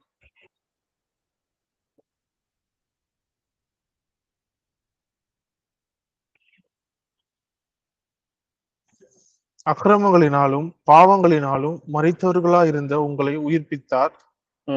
அவைகளில் நீங்கள் முற்காலத்திலே இவ்வுலக வழக்கத்திற்கு ஏற்றபடியாகவும் கீழ்ப்படியாமையின் பிள்ளைகளிடத்தில் இப்பொழுது கிரியை செய்கிற ஆகாயத்து அதிகார பிரபுவின் ஆவிக்கேற்றபடியாகவும் நடந்து கொண்டீர்கள். அவர்களுக்குள்ளே நாம் எல்லோரும் முற்காலத்திலே நமது மாம்ச இச்சையின்படியே நடந்து நமது மாம்சமும் மனதும் விரும்பினவைகளை செய்து சுபாவத்தினாலே மற்றவர்களைப் போல கோபாக்கினையின் பிள்ளைகளா இருந்தோம். தேவனோ இரக்கத்தில். ஒரு நிமிஷம் பாருங்க, உணர்வுள்ளவன் ஒருவனும் இல்லை. ஓகே, தேவனை தேடுகிறவன் ஒருவனும் இல்லை. உணர்வற்ற தேவனுடைய கோவாக்கினின் பிள்ளைகளா இருந்தோம். அப்படி இருக்கும்போது தேவனோ, இப்ப 4 படிங்க. தேவனோ இரக்கத்தில் ஐஸ்வர்யம் உள்ளவராய் நம்மில் அன்பு கூர்ந்து தம்முடைய மிகுந்த அன்பினாலே. நம்மில் அன்பு கூர்ந்து, பர்டிகுலரா சில பீப்புள் எப்படி இஸ்ரேல் மக்களை சூஸ் பண்ணாரோ அதே போல சில மக்களை சூஸ் பண்றாராம். ஆனால்தான் பயப்படாத சிறுமந்தையே, ராஜ்யத்தை கொடுக்க தேவன் உன்னில் ஆசையா இருக்கிறார். சிறுமந்தை, லிட்டில் ஃபிளாக்ஸ். ஓகே, சிறு கூட்டம், சபை அந்த இடுக்கமான வாசல் வழியா நுழையிறங்க, அது கொஞ்சம் பேர் தான் தெரிஞ்சுக்க முடியும் சொல்லி சொல்லும் போது என்ன அர்த்தம்? தேவனுடைய அழைப்பே என்னது? கொஞ்சம் மக்களுக்கு மட்டும்தான், எல்லாருக்குமே கொடுக்கல இந்த சபையின் அழைப்பு, சில பேருக்கு மட்டும்தான். எதுக்காக கொஞ்சம் பேர் கொடுக்குறா சொல்றது கூட நம்ம பார்க்க போறோம். ஓகேவா? அப்ப பாத்தீங்கன்னா இந்த வாய்ப்பை சில பேர் கொடுத்திருக்காராம். அப்படியே படிங்க இப்போ. அக்கிரமங்களில் மரித்தவரா இருந்த நம்மை கிறிஸ்துவுடனே கூட உயிர்ப்பித்தார். கிருபையினாலே ரட்சிக்கப்பட்டீர்கள். கிருபையினாலே ரட்சிக்கப்பட்டீர்கள். ஓகே, அடுத்தது. கிறிஸ்து இயேசுக்குள் அவர் நம்மிடத்தில் வைத்த தயவினாலே தம்முடைய கிருபையின் மகா மேன்மையான ஐஸ்வர்யத்தை வருங்காலங்களில் விளங்கச் செய்வதற்காக கிறிஸ்து இயேசுக்குள் நம்மை அவரோடே கூட எழுப்பி உன்னதங்களில் அவரோடே கூட உட்காரவும் செய்தார். வெயிட். இப்ப நம்ம பார்த்த எல்லா காரியங்களும் என்ன வருது? ஓவரால் பிக்சர் நம்ம பார்த்தது எல்லாமே எத்தனை வசனம் பார்த்தோம்? எல்லாமே ஒட்டு மொத்தமா இங்கேயே இருக்கு பாருங்க. என்னதுன்னா, நம்ம முன்னாடி தேவனை தேடுகிற மக்களே கிடையாது. ஓகே, ஆரம்பம் 1ல இருந்து 3 வரைக்கும் அதான் பார்த்தோம். ஓகே, இந்த 2ஆம் அதிகாரம் எபேசியர் 2 1ல இருந்து 3 வரைக்கும். நெக்ஸ்ட் வந்து பாத்தீங்கன்னா, தேவன் மகா பெரிய கிருபையினால உங்களை தெரிந்து கொண்டார். அவர் தெரிந்து கொண்டார், நம்ம தெரிந்து கொள்ளல, அவர் தெரிந்து கொண்டார். ஓகே, அது அவருடைய சாய்ஸ் சொல்லி பாக்குறோம். நம்ம அக்கிரமத்துல இறந்த போ நம்மள அவருடைய கிருபையினாலே நம்மளை தெரிந்து கொண்டார். இப்ப என்ன பண்றாராம்? அவர் அழைப்பினது சபையின் அழைப்பு உன்னதங்களிலே அவரோட கூட உட்கார வச்சாராம். நம்ம பார்த்தோம்ல, வெளிப்படுத்தல அவரோட கூட உட்கார வைக்கிறது, கிறிஸ்துவோட கூட அவருக்கு சாயலா ஒப்பாய் மாத்துறாராம். குமாரன் சாயலுக்கு ஒப்பா மாத்துறாராம். எவர்களை முன் குறித்தாரோ அவர்களை அழைத்திருக்கிறார், அழைத்தவர்களை நீதிமன்களை இருக்கிறார், நீதிமன்களை இருக்கிறவங்கள மகிமைப்படுத்திருக்கிறார் சொல்லி பாக்குறோம். அதுக்கப்புறம் என்ன பண்றாராம்? உன்னதங்களிலே கொண்டு போய் உட்கார வைக்கிறாராம். ஓகே, இத வந்து வருங்காலத்துல நீங்க அறியும்படிக்கு உங்களுக்கு வெளிப்படுத்துவாராம். சொல்லிட்டு அடுத்தது நீங்க படிங்க. அடுத்த வசனம் 8. கிருபையினாலே விசுவாசத்தை கொண்டு ரட்சிக்கப்பட்டீர்கள். இது உங்களால் உண்டானதல்ல, இது தேவனுடைய ஈவு. பாருங்க, தேவனுடைய ஈவு. நீ ஒண்ணுமே பண்ணல. இது முழுக்க முழுக்க யார் பண்ணது? தேவன் பண்ணது. இது அவருடைய gift. It is a gift of God. Okay, நீங்க அதுக்காக எந்த ஒரு உழைப்பும் பண்ணவே இல்லை சொல்லி சொல்றாரு. ஆரம்பம் இது. இங்க மகிமைப்படுத்துறதுன்னா என்னதுன்னா, நம்ம ஞானஸ்தானம் வரைக்கும் கொண்டு விட்டார். இப்ப எப்படி நம்ம சுவிசேஷம் இப்ப நீங்க கேட்கறீங்க, கேட்டு சத்தியத்தை புரிஞ்சு கொண்டு நீங்க ஞானஸ்தானம் எடுத்துட்டு போயிருக்கு சபைக்குள்ள என்டர் ஆயிட்டீங்க வச்சுக்கோங்க. சபையோட அழைப்புக்குள்ள என்டர் ஆயிட்டீங்கன்னா இது தேவனுடைய ஈவு. இதுக்கு மேல இந்த விசுவாசத்தை மரணம் பரியந்தம் காத்து கொள்றது. அதுதான் என்னதுன்னா, என்னோடு கூட பாடுபட்டால் என்னோடு கூட ஆளுகை செய்வீர்கள். நீங்க அவரை மறுதளிச்சுன்னா அவரும் நம்மளை மறுதளிப்பார் சகோதரனா சொல்லி சொல்றாரு. ஓகே, அதெல்லாம் நெக்ஸ்ட் பார்ட் நம்ம பார்க்க போறோம். ஆனா இங்க என்னதுன்னா, இது தேவனுடைய ஈவு. இந்த அழைப்புக்குள்ள வர்றது இது நம்மளுடைய கிரியையே கிடையாது. Not by work. எந்த ஒரு செய்கையும் கிடையாது. ஓகே, அப்படியே படிங்க நெக்ஸ்ட். ஒருவனும் மேன்மை பாராட்டாதபடிக்கு இது கிரியைகளினால் உண்டானதல்ல. ஏனெனில் நற்கிரியைகளை செய்கிறதற்கு நாம் கிறிஸ்து இயேசுக்குள் சிருஷ்டிக்கப்பட்டு தேவனுடைய செய்கையாய் இருக்கிறோம். அவைகளில் நாம் நடக்கும்படி அவர் முன்னதாக அவைகளை ஆயத்தம் பண்ணியிருக்கிறார். Plan. It is a pre plan. ஒரு அட்வான்ஸ்டு பிளான். ஒரு தேவனுடைய ஒரு திட்டம் இருக்கு. ஒரு திட்டத்தின்படிதான் என்ன பண்றாரு தேவன் செய்யறாரு. எல்லாமே ரேண்டமா செய்யறது கிடையாது. இவ மக்கள் என்ன நினைச்சிட்டு இருக்காங்கன்னா, உலகத்துல தேவன் நம்மள மேல பார்த்துட்டு நம்ம இது பண்றோமா, நீ கரெக்டா நடக்கிறியா தப்பா நடக்கிறியா அதுதான் பண்ணிட்டு இருக்காரு சொல்லி நினைச்சிட்டு இருக்கோம். அதை காட்டுல மேலானது என்னது? ஒரு பயங்கர பெரிய திட்டம் இருக்கு தேவன் பண்ணிட்டு இருக்காரு. அதுதான் அடிக்கடி சொல்லிட்டே இருக்காரு. ஒரு திட்டத்தின்படிதான். அந்த திட்டத்தை தான் நம்ம தெரிஞ்சுக்கணும். அதனாலதான் கிறிஸ்டியனா சொல்றாரு, பிதாவின் சித்தம் செய்கிறவனே தேவன் ராஜ்யத்துல என்டர் ஆவான். ஓகே, கர்த்தாவை கூப்பிடறவன் கிடையாது. யார் ஒருவன் அந்த பிதாவின் சித்தம் செய்யறானோ அவன் தான் என்ன பண்ணுவானா அந்த பரலோக ராஜ்யத்தில் பிரவேசிப்பன அல்லாமல் கர்த்தாவை சொல்றவன் கிடையாது. அப்ப தேவனோட திட்டம் என்னது, அவரோட சித்தம் என்னது, அவரோட பிளான் என்னது, அவரோட வழி என்னது சொல்லி நம்மளுக்கு தெளிவா தெரிஞ்சிருக்கணும். அந்த தெளிவு தான் நம்ம என்ன பண்ண போறோம்னா இந்த பாடங்கள்ல சபையின் அழைப்புல நம்ம பார்க்க போறோம். இது ஒரு இன்ட்ரடக்ஷன் தான். இவ பார்த்தது என்னதுன்னா, தேவன் ஒரு நற்கிரியை செய்யறதுக்காக ஒரு கூட்ட மக்களை சூஸ் பண்றாராம். ஓகே, அவங்க என்ன பண்றாங்க, ஒரு புது சிருஷ்டியை என்ன பண்றாங்க தேவன் உண்டு பண்றாங்க. யார் மூலமா? கிறிஸ்து மூலமா. Created in Christ Jesus. Okay, to to the good work. நல்ல காரியங்களை செய்யறதுக்காக. அதுக்கு தேவன் என்ன பண்றாராம், ஒரு சிறிய கூட்டத்தை சூஸ் பண்றாராம். இது காடோட பிளான். அந்த பிளான் தான் என்ன பண்ணிருக்காரு தேவன் எக்ஸிக்யூட் பண்ணிருக்காரு. இந்த பிளானை தான் நம்ம என்ன பண்றோம் இந்த வரும் பாடங்கள்ல பார்க்க போறோம் ஸ்டெப் பை ஸ்டெப்பா. இது ஒரு இன்ட்ரோடக்ஷன் தான் இது. ஓகே, சரிப்பா, நம்ம இதோட முடிக்கலாம். ஏதாவது கேள்விகள் இருக்கா? இல்லைண்ணா. ஓகே, நீங்க இந்த பார்த்த வசனங்கள் எல்லாத்தையும் நீங்க நோட் பண்ணிருக்கீங்களா, எழுதிருக்கீங்களா? எழுதிருக்கேன். ஓகே ஓகே, நீங்க தனிப்பட்ட முறையில நீங்க தியானிங்க. சாட்டர்டே சண்டே நம்ம மண்டே நம்ம பார்க்கலாம். ஓகே சரி.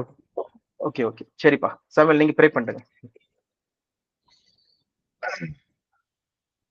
ஸ்தோத்திரம் ஆண்டவரே, உங்களுக்கு நன்றி செலுத்துகிறோம், ஸ்தோத்திரிக்கிறோம், போற்றுகிறோம். ஆண்டவரே உயர்த்துகிறோம்.